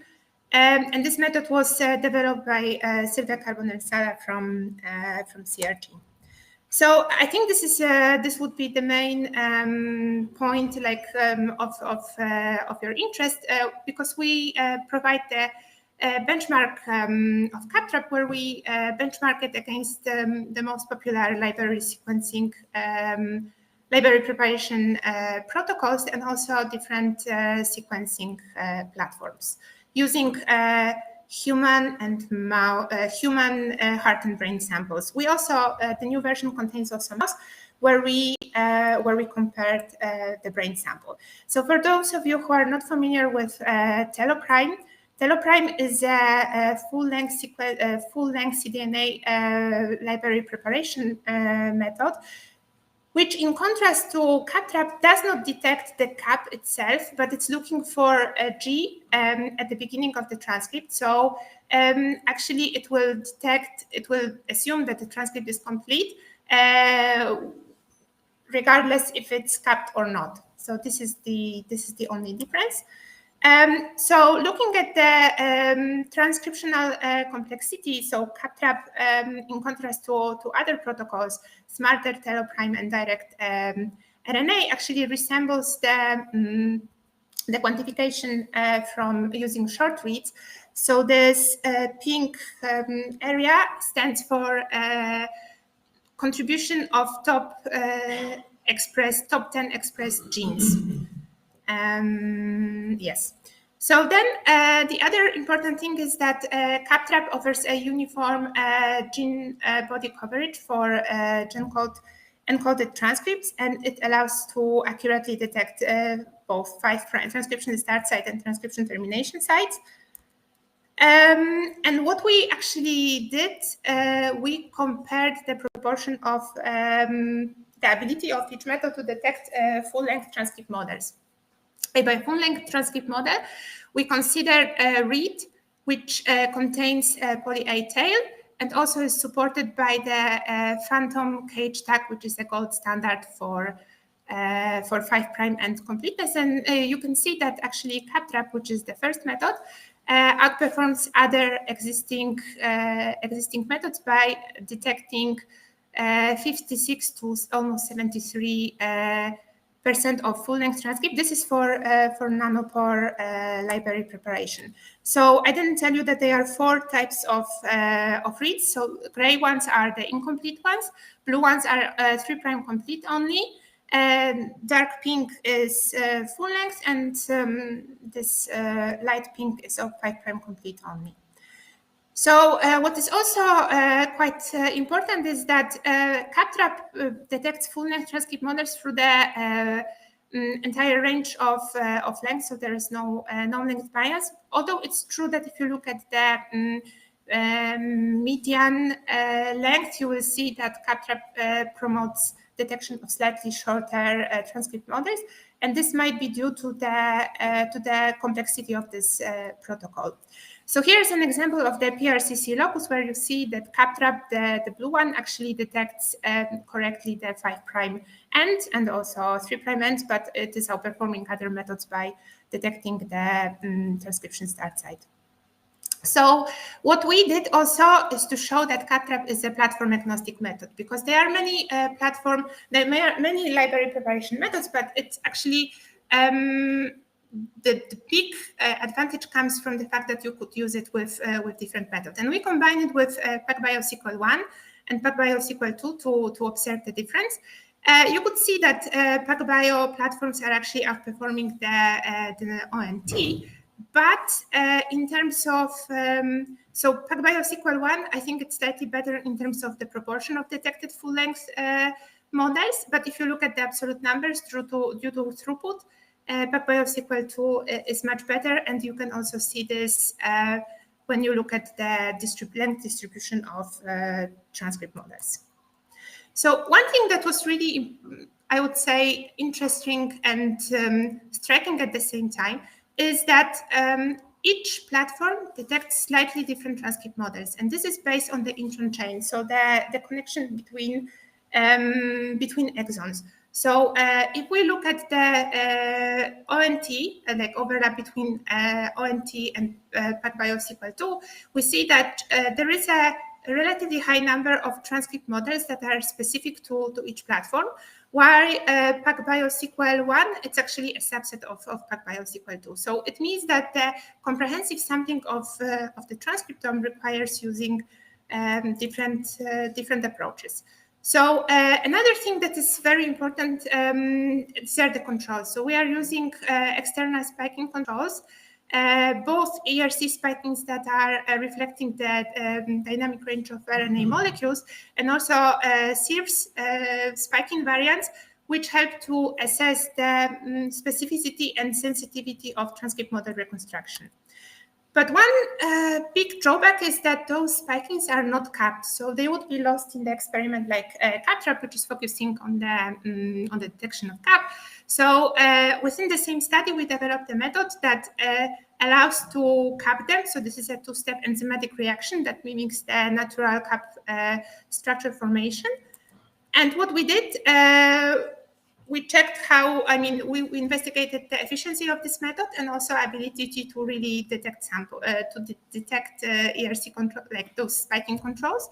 We see that detection is, actually this is quite nice result because detection of spikings depends on the dynamic range of samples. So we know that for heart, there are some specific highly expressed transcripts that are basically eating up the read. So we see the difference between human brain and heart, and this is more or less similar across platforms.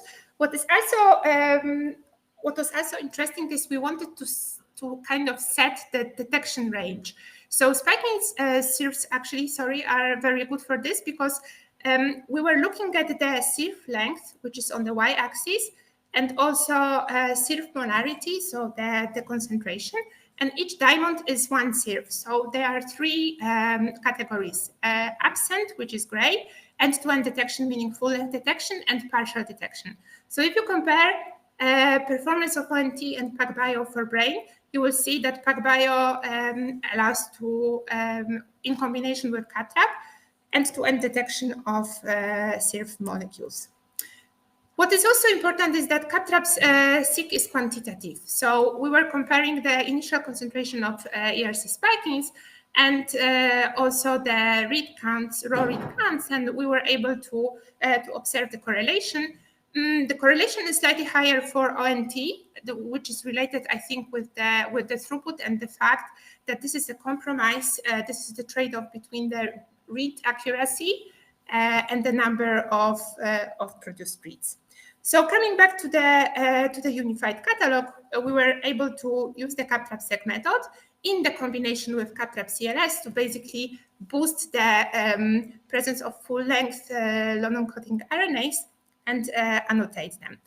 We see that actually CapTrap CLS works really nicely. So we had 50 targeted ERCCs, 50 non-targeted ERCCs, which were really lowly expressed ones. So we divided this 92% and 92 spikings, and we took the lowly expressed ones and we didn't target them. No, sorry, it's the other way around. So we targeted the low expressed ones and we didn't target the 50 which had higher expression. And we were able to see that CapTrap CLS actually works well because On target, we had like 96 to 97% of reads. So basically almost all the reads, ERC reads were coming from the targeted ERCs. So CapTrap CLS is quantitative. So this is also quite nice that we were able to see for the pre-capture, we do not see the separation, where for the post-capture, we see clear separation, and we were able to increase detection by twofold. So this is more or less the summary. But if we use the CapTrap CLS in the targeted mode, up to 80% for PacBio platform, reads are full length. So then to maximize the outcome of the study, we look at the panel of transcriptomically complex and biomedically relevant tissues, both adult and embryonic, matched samples between human and mouse. And to overcome the problem of detection platform-specific transcripts, each sample was sequenced with PacBio SQL2 and ONT. So we see detection of up to 20% of completely novel long-encoding RNA transcripts in the set. So moving from blue to pink, this is how we detect novel things. So blue means not novel, pink means completely novel. And this is the draft of the unified catalog. So basically we're able to combine all the things. And here, those tiny elements, this is gen code 27 and M16 that was targeted. And if we look at the full annotation, you see that we were able to detect more or less, I think in total, 100,000 of new transcripts for human and about 60,000 for mouse. And this is also a massive improvement for long-encoding RNAs.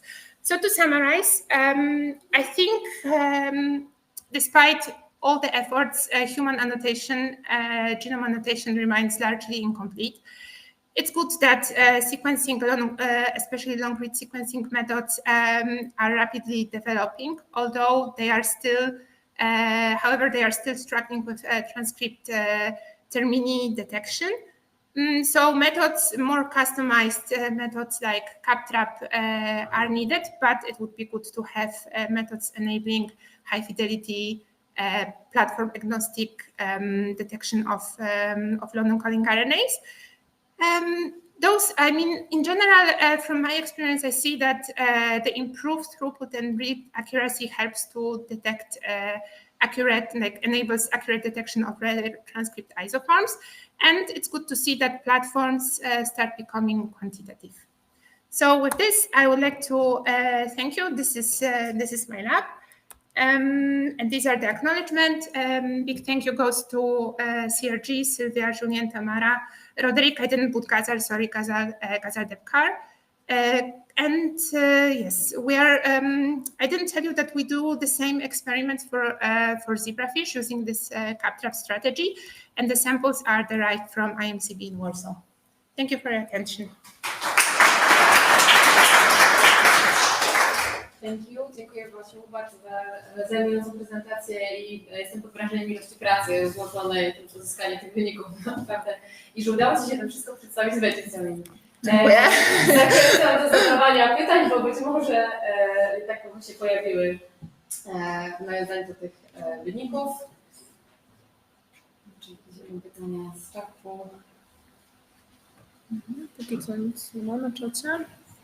Czy ten katalog, ten Unified Non-Coding katalog jest gdzieś dostępny? To jest jakieś ogólno narzędzie, do którego po prostu można zajrzeć i poszukać? I will reply in English. So it is available via GitHub repository now because we built it. I think there are two versions. So one, we call it master table because it's merged to remove the redundancy in the set. So there is one containing all the transcripts, including the monoexonic ones. And then there is another one called spliced, which is containing only the intron chains that are merged. So this is the non-redundant set. Okay. Yes. But since there are no questions, I think I'm not mistaken that it's your birthday today. Yes.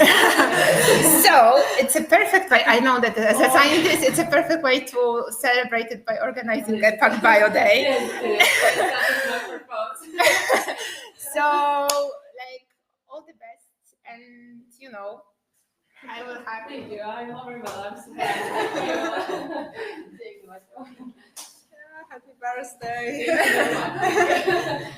Okay, so since there's no other questions, maybe something else. Okay, this forward. Yes, just one follow-up. Okay. But is this, Yes. will it be somehow, integrated in, like if I'm going then to XCBI gene or gene code or something, will they be somehow integrated?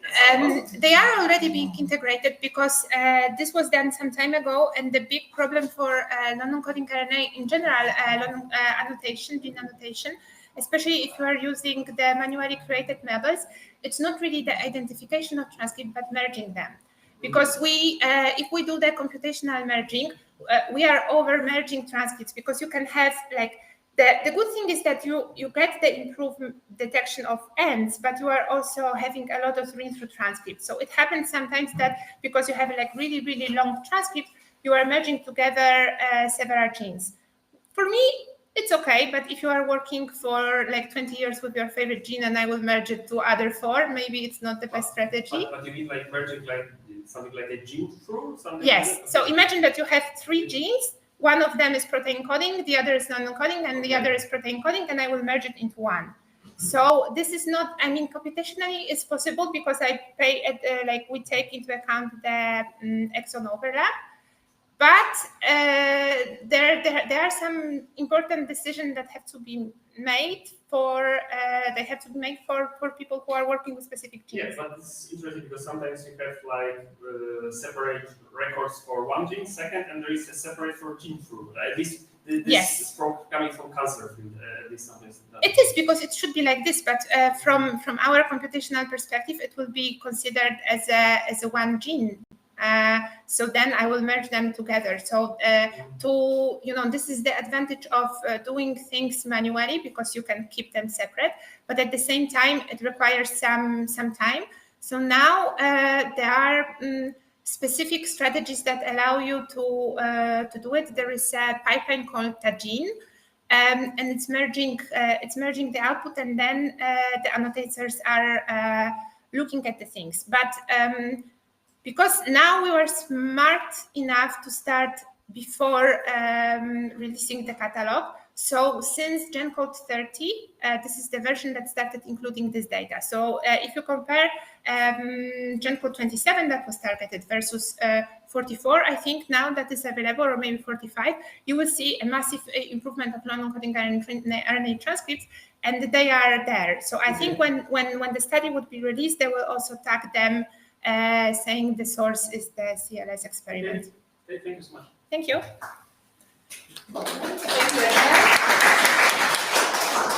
Dziękujemy.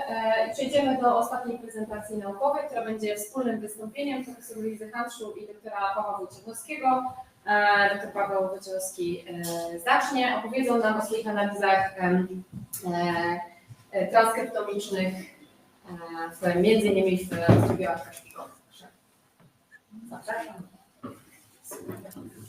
Thank you. I'm going to speak English because I don't want to be the only one who speaks Polish. And our president sometimes speaks English, so I can do it as well. So, but unfortunately, our slides are in Polish, so you can deal with it. Okay, so the subject was concerning our experience with ISOSEQ. We had several samples concerning leukemia, and some of them we performed ISOSEQ analysis, and this is our results. But it wasn't very simple, and there were several problems at very technical level, or bioinformatical level. So this is a slide from ISOSEQ, from PacBio. This is a pipeline prepared by them, and we generally had some problems because we knew from our earlier analysis that we should get some transcript, but we get just one. So we was wondering what was happened, and that's why I deeply analyzed what is going on at consecutive steps, and that's why I can show it you now.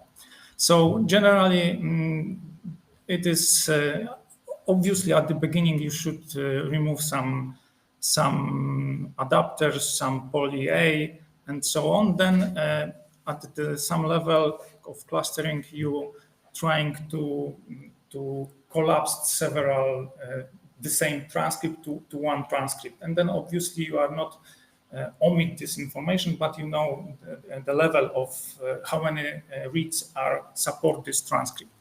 And then this workflow used PyPigeon software, but we switched to Squanti 3. And okay, so at the beginning we had, this is just for one sample, but this is very similar for the other one. We have our main character is the blue read. This is the single read. And at the beginning in CCS BAM file, we had 2,600,000 reads. And you can see that there is some adapter which was removed by software called Lima. And then you can see also that some other tags were added to the BAM file. Then we use refine removed those poly A tail, and our main character is much shorter. I was wondering what is this tag, but I couldn't find it in the documentation, so maybe it's not very interesting, but you know. And then after clustering, we received transcripts, and our main character is one of two reads which describe this transcript. And you can see that this transcript is a little bit longer than those which is our original read. And I was wondering what was happened. And obviously, you can see that at this clustering level, you are collapse the similar transcript. And this is a description what the similar transcript means. And this here you can see that this is a comparison, a brief comparison of our two reads with the transcript. So this is our main character. You can see that it is not start at the beginning of the transcript, and finish a little bit earlier. So you can see that this transcript, can I go back? Yeah. With this transcript, the second read is exactly the whole transcript, but our main character is a little bit shorter at the beginning and at the end of the sequence. And then, the next step is map our transcript to the reference sequence, and obviously the number of transcripts is the same. And then we have isosec refine, when we again collapse those transcripts based on the reference genome and no transcript. So this is the slide from isosec collapse software. You can see that there is what the collapse means.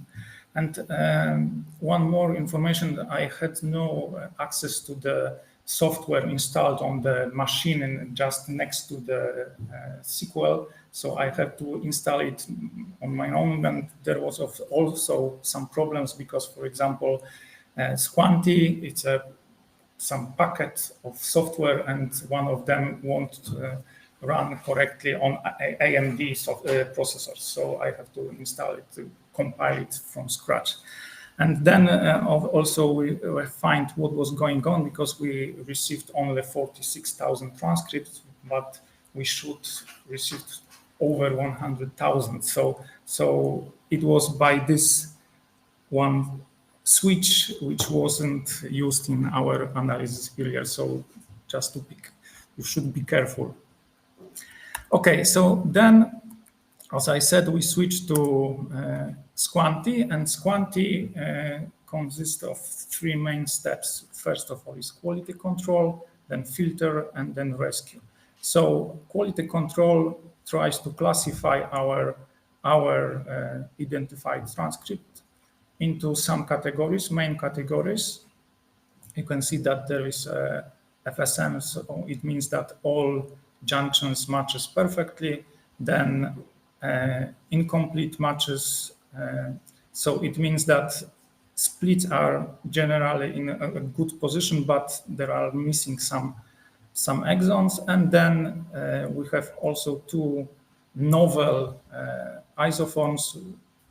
Here we have isoforms which is omit some exons, and then novel not in catalog means that there is some unknown splicing site. And so Sekwencjonowanie quality control takes those transcriptomes, takes, if you can, you can add it some additional information like cage peaks. Cage peaks shows you exactly where the transcription start site is. And poly-A motifs, for example, then you take reference genome FASTA sequence and then GTF. In our case, it was gene code version 39, and the newest version is 46. And obviously, those some categories are can be split into some subcategories. I'm not going to tell you about it. And then we received this transcriptome. After it, the filtering process starts, and you have two choices.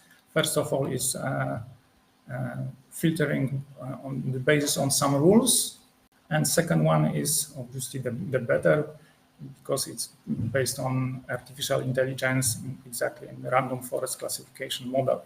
So here you can, in this, the result from quality control is the classification file, when each transcript is described by about 50 different parameters, and you can define some rules concerning those parameters. You can define rules for different categories. So for example, full splice matching would have more rigoristic parameters, and you can define rules as you want, but obviously we didn't do it. We just take the default one.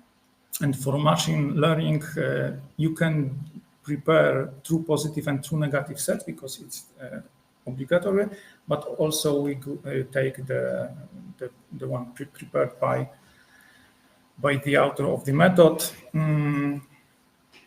Okay, so this is filtering, and then after filtering there is also rescue step, which tries to recover the discarded transcripts, and there is 4 steps here. First of all is automatic rescue. It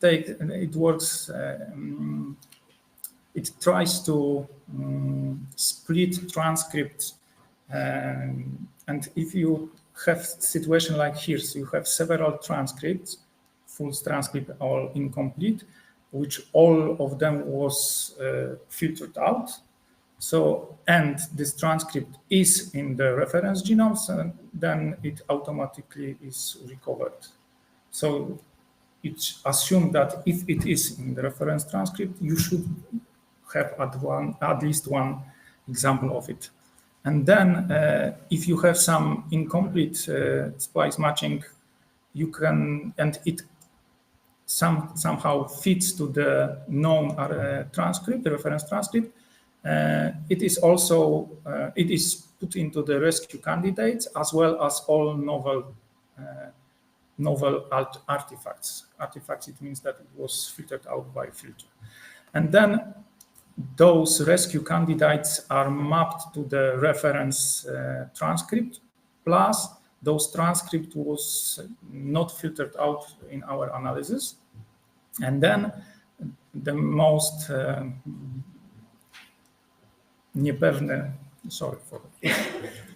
step in this analysis, because if you want to do this, you have to prepare in the same way filter results for reference transcript. You have to take your orthogonal data, so It means that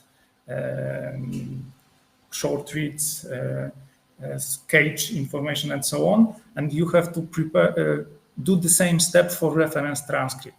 And then those information goes to the rescue process, and then it depends on which filtering methods you used.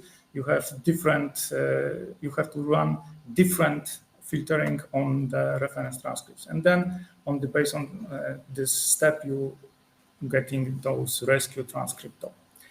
The authors said that this process where reference transcript of filtering is analyzed can be done automatically. They wrote in their documentation that they think that they put this procedure automatically in the pipeline, but now it had to be performed by the user because computational complexity. When you prepare such a analysis for your several samples, you can use the same information in many samples. If it would be done automatically, it would be processed many times separately for each sample. And the result at the final slide for my presentation is that information about what we get from the sequencing. We had over 2 or 3 million reads. This is the number of base pairs, and on the basis on Squanti, we received over 100 or close to 150,000 transcripts. Then this is the number of filtered transcripts based on the rules of filtration. Then rescue process rescues some thousands of transcripts, and this is the final number of transcripts. And for machine learning, we performed the filtering, but there was some problem with rescue process because at this step here, we received the probability of this rescue transcript was zero for all transcripts. So something goes wrong. But I think that this is, we need to clarify it, and Squanti authors is very active on the GitHub, so there is a chance to clarify it. So this is the end of my presentation, and now Luisa tells you about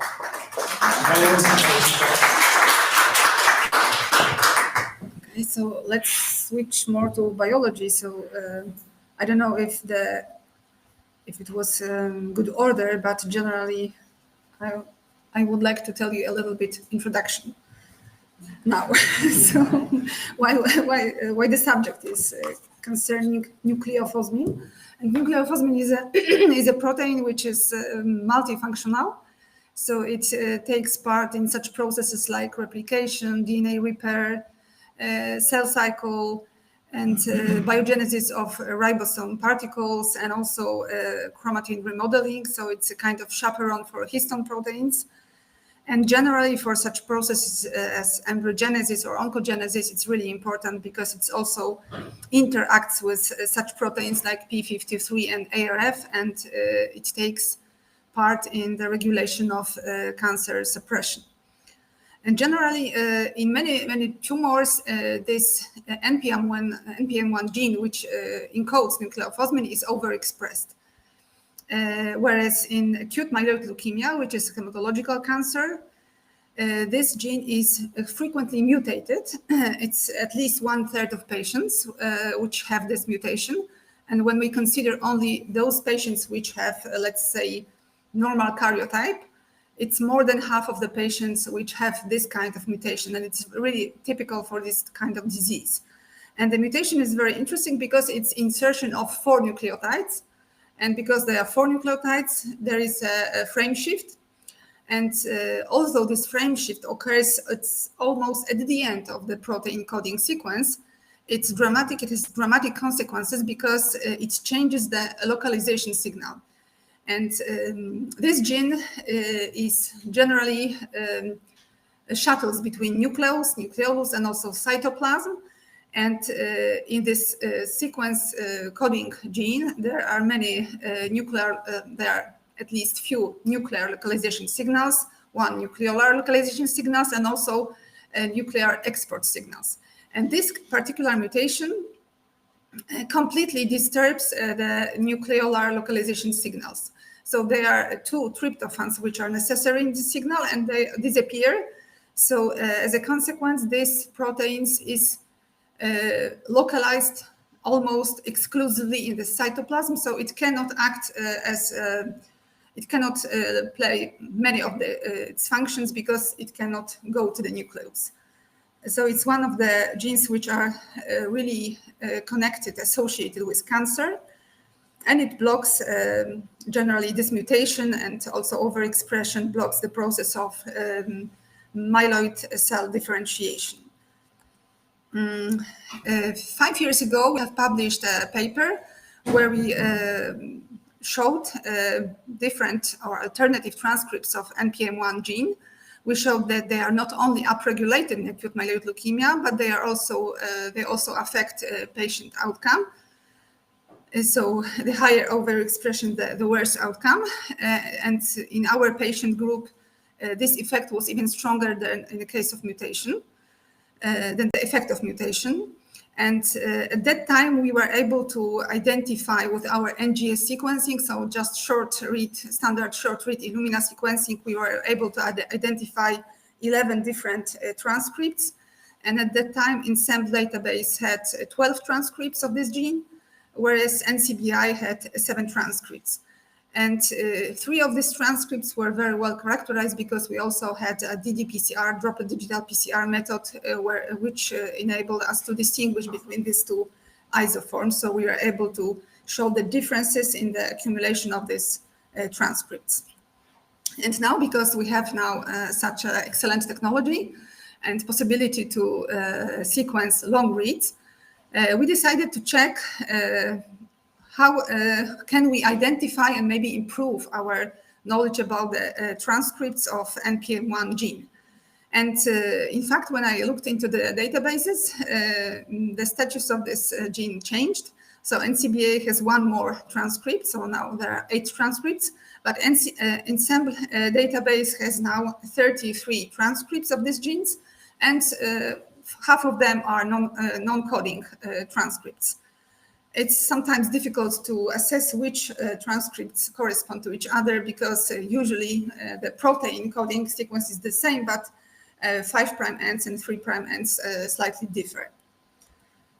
And here you have the very first summary, just raw data. We compared just 2 samples of acute myeloid leukemia patients. One of them had this particular mutation in NPM1 gene. Another one had another type of mutation, which is also quite frequent in this disease. It is internal tandem duplication if FLT3 gene, it's a tyrosine kinase. And we just wanted to see how such data look like. And we found that, as we found in both samples, more than 10,000 genes. And definitely sample ID 115 had better quality because as only 6% of genes were found as novel, let's say, and in the second sample with this mutation, we found 41% of novel genes. It was rather unexpected. And in fact, after filtering and quality step, definitely the most of them were removed. So only a small percentage of the identified genes were real new genes. When we look at another type of statistics, we did not see much differences between these 2 samples. For example, novel genes which were identified were more frequently monoexon, whereas annotated genes were rather multi-exons genes. And here we have a small part of the tables we found for these 2 samples. And in one of them, we found 12 isoforms. and in the other one 18 isoforms, and only one was considered as an artifact and was not rescued after this after the second step. And it seemed that generally this gene is expressed at very high levels. So it was also a good case to study such data, because we could expect many transcripts because the level of expression was high enough. And we found that although we identified at least 10 or more isoforms, only some of them had high expression level. And this expression level you can see with this green color. These are the results which are showed by Sekwencjonowanie, but using short read sequencing data. So generally these results more or less are coherent with our previous results. So we found, let's say, 3 isoforms which are expressed, which have quite a high expression level, whereas the others are expressed at very low level. But when we decided to compare it with the number of transcripts we found in our long read sequencing data, we were a little bit surprised, because in fact, you see these blue bars, which are at the bottom, and these bars show that, in fact, in the long read sequencing data, we found that only one isoform is really supported by the data. So we just counted. It's not TPM. It's just a number of the transcripts which were identified and which supported this particular isoform. This is NPM1 isoform. So this is the most common. And we don't know why we look something like this. So probably it's a kind of problem how to deal with the data, because it's very nice that we are able to identify novel transcripts or maybe different isoforms, but the quantification of those isoforms is not so easy. It's tricky. And here you can also see which transcripts have been identified in our data, and you can see also TPM, but TPM from short read sequencing. And what was also interesting for us here, that the first isoform, which we expected, it would be the highest expressed genes, it was not so highly expressed in the samples which had the mutation. I don't know if it's something in common with the mutation, but such data we have obtained. And here you have a summary. These 2 samples are on the one graph. So blue bars, it's one sample, and the red bar is another sample. You can see that only a few isoforms have high expression level, and they are more or less correspond to our previous data. But what is also important, we were able to identify transcripts which were not present a few years ago in the database. Now they are present and we can identify them. And one optimistic message at the end of my presentation is that we could confirm the presence of this mutation. So you can see very clearly that there is insertion of 4 nucleotides in many reads. It's supported by many reads. It just is the small comment that in fact it should be shifted, one nucleotide shifted, because it's usually this kind of insertion is a sequence TCTG, and it's a duplication of TCTG. But in the case of this particular sample, we have TCAG.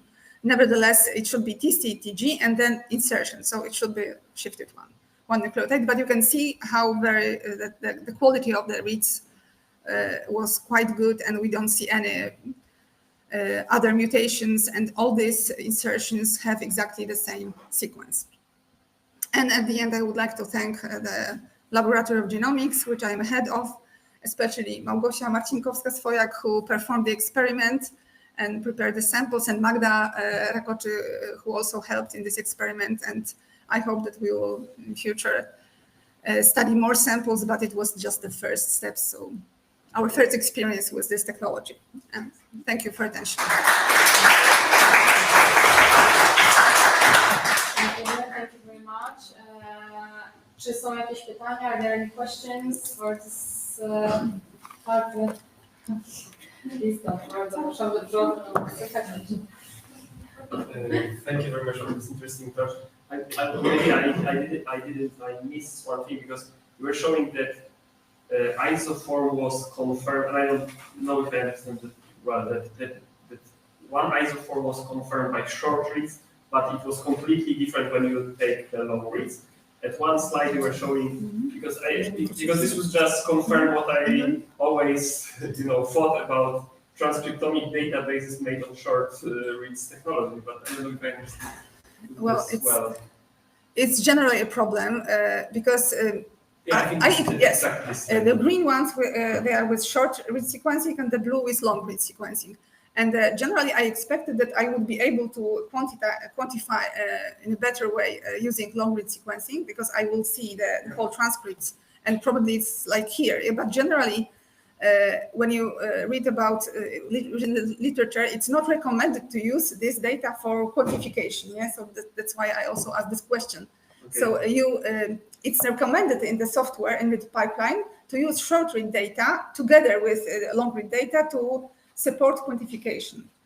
But generally, short read is when you see so many transcripts and they have common exons, it's sometimes it's not possible to be sure. Yeah, yes, exactly. So because one short read can be can match to many different isoforms. Yeah, so it's generally a problem we have to solve. Yeah, so it's not solved yet. And there are some technologies, to combine those two methods to make this calculation, like this calculation of isoform expression. I'm just asking. I have no idea about it. We have not tried something like this yet. Maybe this would be some solution. So I don't know how to. But to believe more long reads in terms of what isoforms are really there, but use just short reads just to feed. But obviously the question is how to exactly do it. You can use controls. So if you use controls, you will be able to detect the dynamic range. So you use it for short reads and you use it for long reads and you see how well it correlates. But I would say this is again the compromise because for long reads, obviously you can quantify them and even the raw read counts gives you information about the expression. But it could be that the expression for short reads is overestimated because of the combinations. So I think controls should be able to help you. Yes, I also can. I don't have the comparison here, but before I made NGS, I also made ddPCR. So ddPCR was directly designed to detect 3 different isoforms, and these 3 isoforms were, I think, quantified quite good. Yeah. And I don't see all of them in such extent here in long reads. Yeah, so I'm not so sure. Correlation between your short read experiment and long read experiment, but on y-axis you put short read. Generally, there is no correlation, I would say. So we did not show it here, but definitely with the KNX, you'll have more sequencing depth, so you get more information. Yes, maybe but it was one sample per one flow cell, one smart flow cell. So I think it's generally recommended. Yeah. So when you think about ISOSEC, it's also possible to use 4 samples per one flow cell. So we use only 1. Yeah. So we expected that it would be enough. Yeah. And we can, definitely we can bring that up with my colleague Baz. Okay.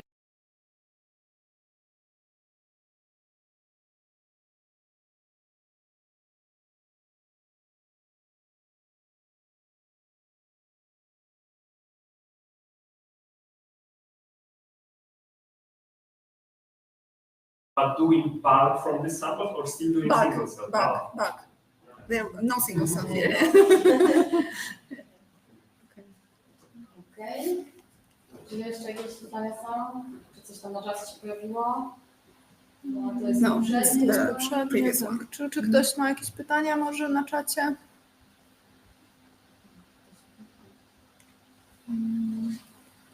Zobaczymy, może coś się jeszcze pojawi. Tymczasem dziękujemy bardzo. Mam nadzieję, że pokonamy te trudności względu. Zakończyliśmy tą część typowo wynikową. W tym momencie będziemy zmierzać do sesji pytań i odpowiedzi z Basem, specjalistą od bioinformatyki, natomiast nim do tego przejdziemy, chcielibyśmy Państwu pokazać, jak pracujemy z aparatem. Ze względów technicznych nie możemy tam wszyscy pójść, żeby zobaczyć, że tak powiem, maszynę na żywo, natomiast przygotowaliśmy taki krótki filmik pokazujący po prostu, jak maszyna wygląda, jak my z nią pracujemy, dosłownie 2 minutki i potem przejdziemy do tej sesji Q&A. We are proceeding to the Q&A session, but before we want to show you the machine that is here in the institute, but unfortunately we cannot all go down there and to see it by our eyes, but we prepared the short say, movie to show you how we work with that. And after that we will proceed to this Q&A session, so prepare your questions, and then in the meantime we will run this.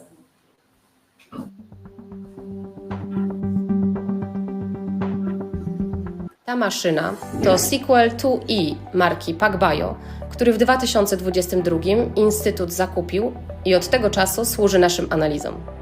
Planowanie eksperymentu, który odbędzie się na aparacie, a potem analizę wyników samego sekwencjonowania wygodnie wykonuje się przy użyciu narzędzia oprogramowania o nazwie SmartLink. W tym narzędziu wprowadzamy wszystkie informacje dotyczące analizowanych próbek oraz protokołów, według których przygotowujemy biblioteki sekwencyjne. Podobnie oprogramowanie umożliwia zaplanowanie całego eksperymentu wraz z informacjami o interesującej nas aplikacji, tak by dostarczyć aparatowi niezbędnych danych do przeprowadzenia eksperymentu. Z zaplanowanych w SmartLink eksperymentów wybiera się ten aktualnie nas interesujący, a następnie w samej maszynie umieszcza się wszystkie niezbędne odczynniki i materiały do przeprowadzenia samego sekwencjonowania. Umieszczamy płytkę z próbkami, które analizujemy, płytkę z odczynnikami do samego sekwencjonowania oraz, co najważniejsze, płytkę reakcyjną, tak zwaną Smart Cell. Smart Cell umieszczona jest w odpowiedniej tacce. W takiej tacce może znajdować się do 4 Smart Cell, a w sumie w maszynie można przeanalizować naraz aż 8 Smart Cellek.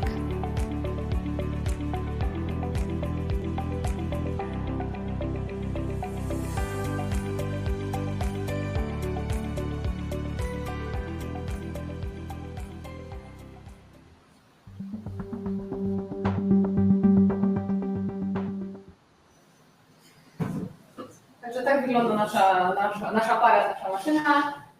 Także myślę, że teraz już możemy śmiało przejść do tej części może najbardziej technicznej. Ja zaraz sprawdzę, czy Bas już jest z nami.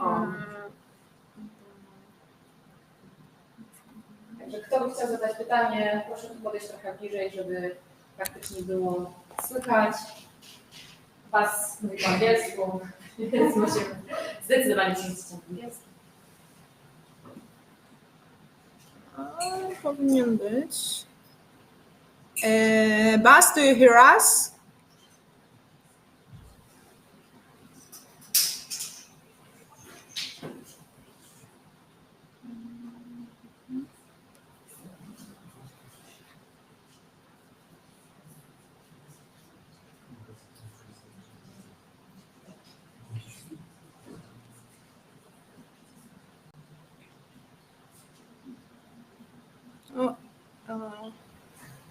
I can hear you.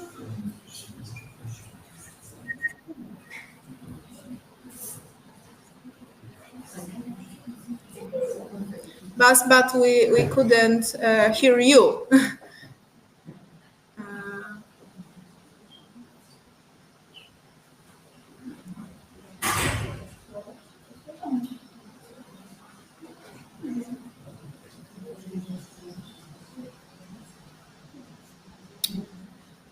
So you have to switch the link.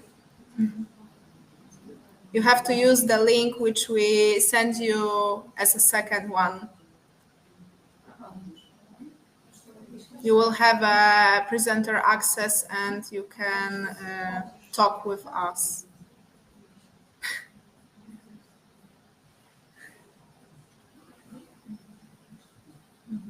Okay.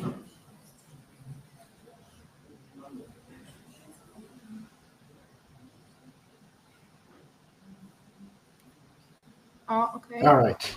Can you hear me? Yeah. Hello. Hello. Nice to see you. Sorry about that. It's okay. Okay, so we can start the bioinformatics Q&A session. So if you have any question regarding to bioinformatics analysis, you are welcome. We are waiting for your questions.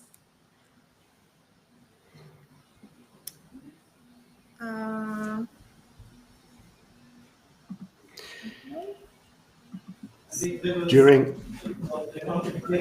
Yeah, maybe we will back to the question which were before. Or... Yeah. Because we're discussing that, I will ask this question now. Okay, Bas, can you hear us correctly? Well, I can hear you very fine, but the people in the audience are a bit faint. So if you can repeat the question.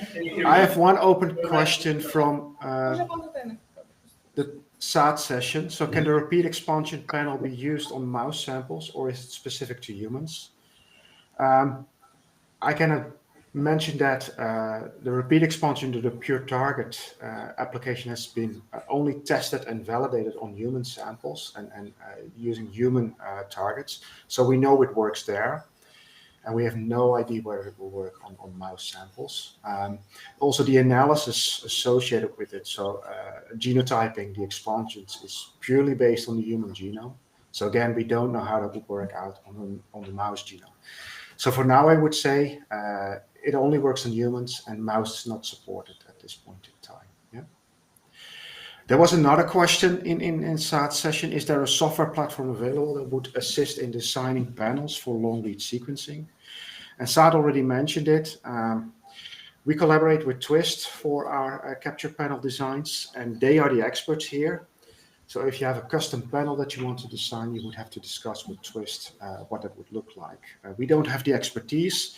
They know how their probes work, and they know how to design them. So that's where to go. And when it comes to amplicons, so PCR primers, that's typically on the customer to design those. It's basically designing primers the way you would design any long-range PCR primers.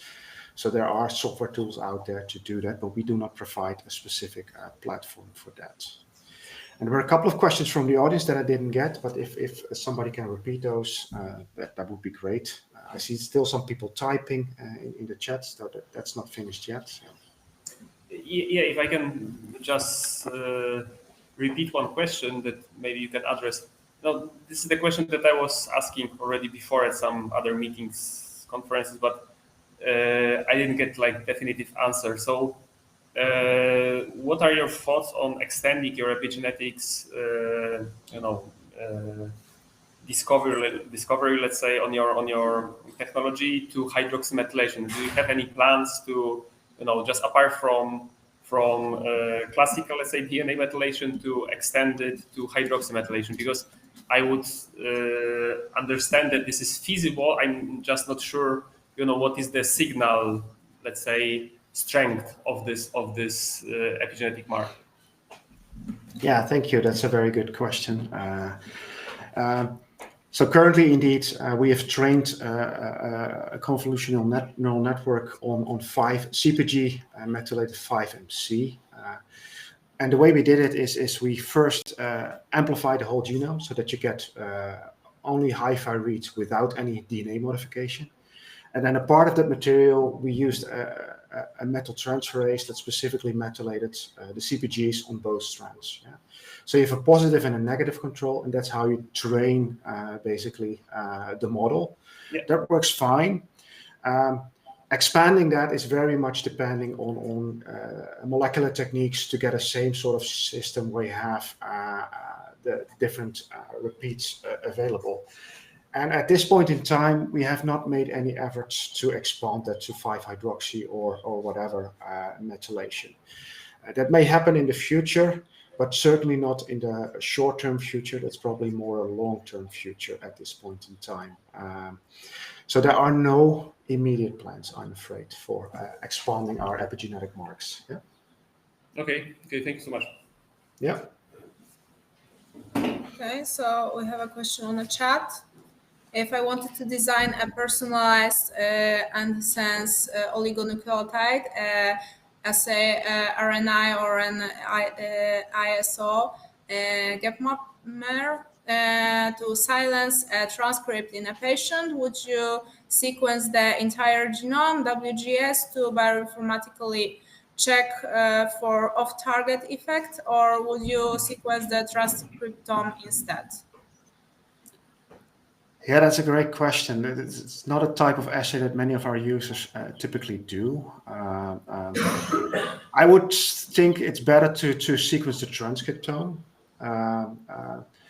for especially if you would use the Kinnex full-length transcriptome kit. That will give you on a Sequel II system somewhere between 20 and 30 million reads. A lot more than with the old IsoSeq application. And that would give you an insight in whether your gene of interest is only knocked down, or whether also other genes change their expression. And with the Kinnex application, the IsoSeq assay becomes quantitative, whereas the old IsoSeq application is more qualitative. So you get to know what isoforms are there, but with the Kinnex you can also quantify, basically get differential isoform expression information available. And the reason why Kinnex is quantifiable and the old protocol not is because the throughput is much higher. You have 10 to 12-fold more full-length transcripts that you're analyzing. Yeah.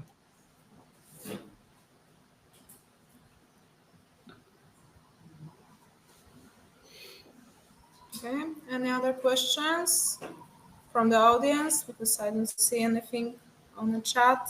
Oh, someone is writing, but... Yeah, still someone writing. So we should wait a bit for that, right?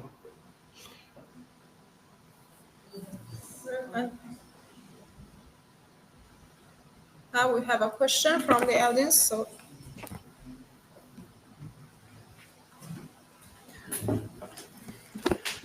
Yeah. I also can ask again the same question I asked already in the morning, but we're still struggling with the quantification of transcripts and isoforms using IsoSeq. And generally, it's recommended to use short-read sequencing data to support this quantification, and we did it. But generally, we're interested how many how many reads support identified transcripts. And in fact, we try to correlate this data obtained from short-read sequencing and long-read sequencing, and we did not get any correlation. So how do you explain this? And what do you recommend to use to quantify better? Because short-read sequencing maybe is not the reliable application, because when you think about gene which has multiple isoforms, yeah, because they share the same exons, and some short reads can match more than one transcript. Yeah. So the way I would do it is use the PacBio data to create what you call a transcript reference. Yeah. So all the isoforms basically are your transcript reference, and then you start to map back the short reads to that transcript reference. And many of the short reads will map to multiple transcripts, because the isoforms, of course, have overlapping exons and whatnot. But you would need to focus on the short reads that uniquely map to an isoform and try to quantify those. That piece of the pipeline is not something that PacBio offers by itself, but we have some compatible products that could do this. For instance, the TAPAS workflow should be able to work that out for you. What PacBio offers is the secondary analysis upstream, so to get to the isoforms, do the isoform clustering and get you a list and sequences of isoforms that are being expressed in the sample that you're looking for. So that's how we typically recommend doing the quantification. I'm not sure how you did it, if you did it this way and you don't get a good result. If so, then I'm happy to talk further with you, but more offline and more in depth on what's going on. Yeah. And do you have any information about correlation of data obtained with Revio and ONSO sequencing systems? On transcript level, you mean? No, not so much. We do have quite a bit of transcript data from the Revio, but not so much from ONSO. And I didn't see any comparisons from our product marketing team looking at that. So no, I'm afraid not. Not at this stage. That will follow in the future, but we're not there yet. Okay, thanks. A couple of questions came up in the chat. So. Yes, 1 second. There's, yeah. I can read out one. Oh yeah, now it's on this big screen. Can you comment on the possible impact of ribosomal RNA content using isoseq2 versus isoseq3 chemistry? We noticed that the latter doubles the ribosomal RNA content. That's interesting. What you should get with the isoseq chemistries, it's poly A based, so you amplify a messenger RNA. So I'm not sure why the isoseq 2 and 3 have a difference here in this chemistry. I think the primers have changed a bit between the two. I'm not too familiar with the details there. This is more on the lab side, to be honest. And we haven't heard customer complain about this. So I have no experience directly with this question. And again, if you want to dive into this more detail, then you can always reach out to PacBio. We have a support team here in Europe. Our general email address is support@pacbio.com. That will open a support ticket, and we can dive into the details with you. Yeah? So addressing this type of detailed questions right now is a bit difficult for me. I would need to dive into the details. Yeah. Okay, There's another one in the chat. Yeah. I'm not sure whether you're able to answer this, but do you happen to know if you have some optimal protocol method for plant DNA isolation? It seems that the CTAP method is better than kits with columns in order to avoid DNA fragmentation. That is, indeed, I'm a bioinformatician, so I'm not the best person to answer this, but I do know quite a bit of what happens up front. So as you may know, we have also nanobind technology in our portfolio. And Nanobind's portfolio recently released the PAN DNA kit, which is a more general DNA isolation kit for high molecular weight. That may be a good try, but this is something you really need to verify with one of our application specialists, so the lab guys, if that would work on your particular plant species that you're looking for. Yeah. So there are some options. We can look into that further and. Okay, so they have some experience with the.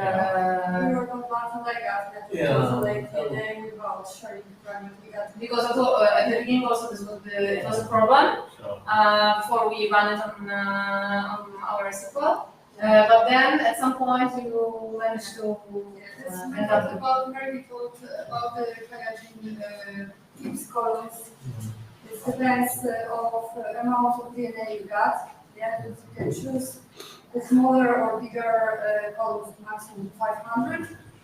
And you can also do it with Nanobind, but there are some tips and tricks. Yeah, but I checked a lot of methods, and this we are sure that we have very long DNA fragment because it's a method without centrifuging. It's only elution by gravity without centrifuging, and it gave us amazing results. Well, we just saw that we Yes, exactly. We had a lot of problems with sharing DNA. It didn't want to share the length we were hoping for. before. So it took us, well, we use this Covadis G-tubes, we don't have the Bioraptor 3 that is recommended. So we use these G-tubes when we can problem. We did not have that with the human DNA. Before the plants. There was expected follow-up fragments, because even the results from bioanalyzer, they don't show exactly, because it was some kind of maximum on kids, we got maximum, but when we start showing, it was much longer. Do you have the photo box as well? No. So we base on the fixation and we share it. Okay, the other, I mean, even the gel size selection method, although it's introducing populate, there are some cheaper ways. And even for sharing, you can use. Sam, can you come here to everything? Everyone can hear you. Yeah. So there are newer methods for sharing as well. In addition to Megaraptor, there are cheaper ways of doing it even with pipetting now as well. For Hamilton, it should be possible to do it. And if, let's say, rather than for the to get the actual size later on, you can. I mean, one method is to use SRE, short read eliminator. Also using gel size selection methods, there are other methods. So we can, we're happy to share further details. We can put that into Okay. There's another question from a follow-up question from Katarzyna. Thank you for answering my previous question. I need to only knock down one allele, and the two alleles only differ by one nucleotide SNP.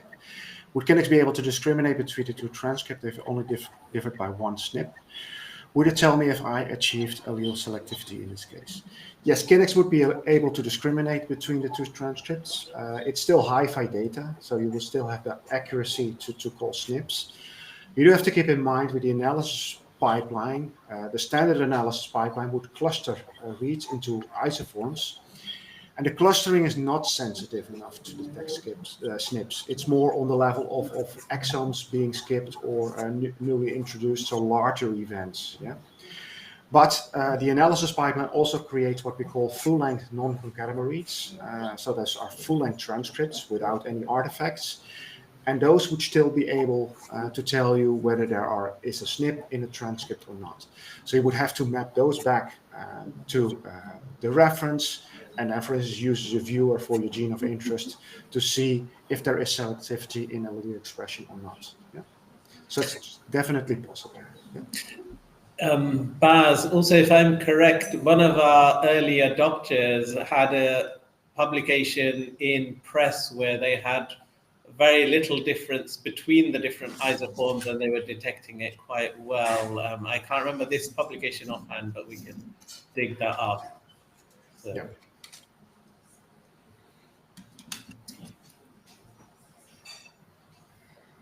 Okay, any other questions?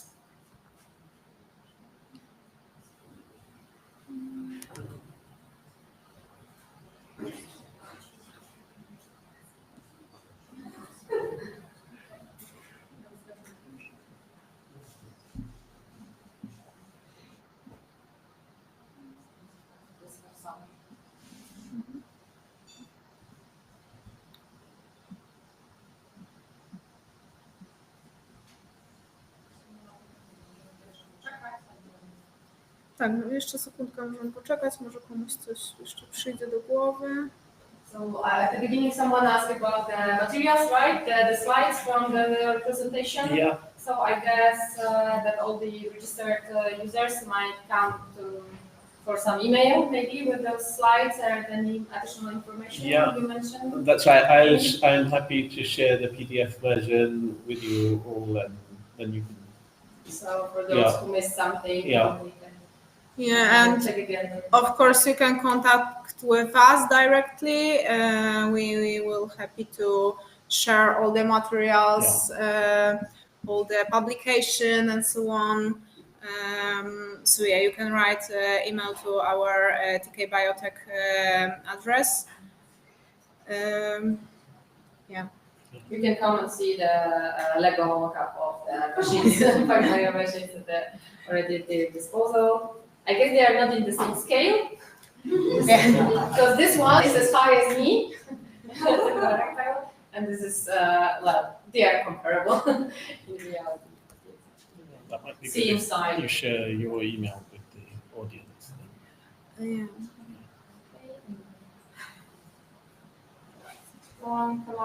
Yeah, I will write down the email. So the chat will be saved, right? Yes, the chat will be saved, and this conference is recorded, so you will we will share with you the link in a few days, so you can back to all interesting topics and anything you need. And also, one second. This is our email address. So if you have any specific question, you can send to us, and we'll help you. Okay. So I guess again, big thanks to all the prelegents and for your presentations, very interesting ones, and I hope you enjoy the whole day with us. And if you need to use the Sekwencjonowanie machine, then you are welcome to come to contact with us, and then we will figure out how to do it. Okay? So thank you again, and see you on another occasion.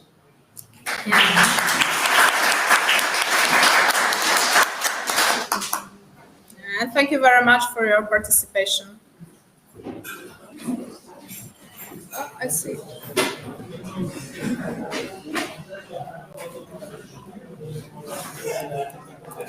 Really fascinating learning about all the Yeah, the beginning of this role, let's say. No dobra, dziękujemy bardzo.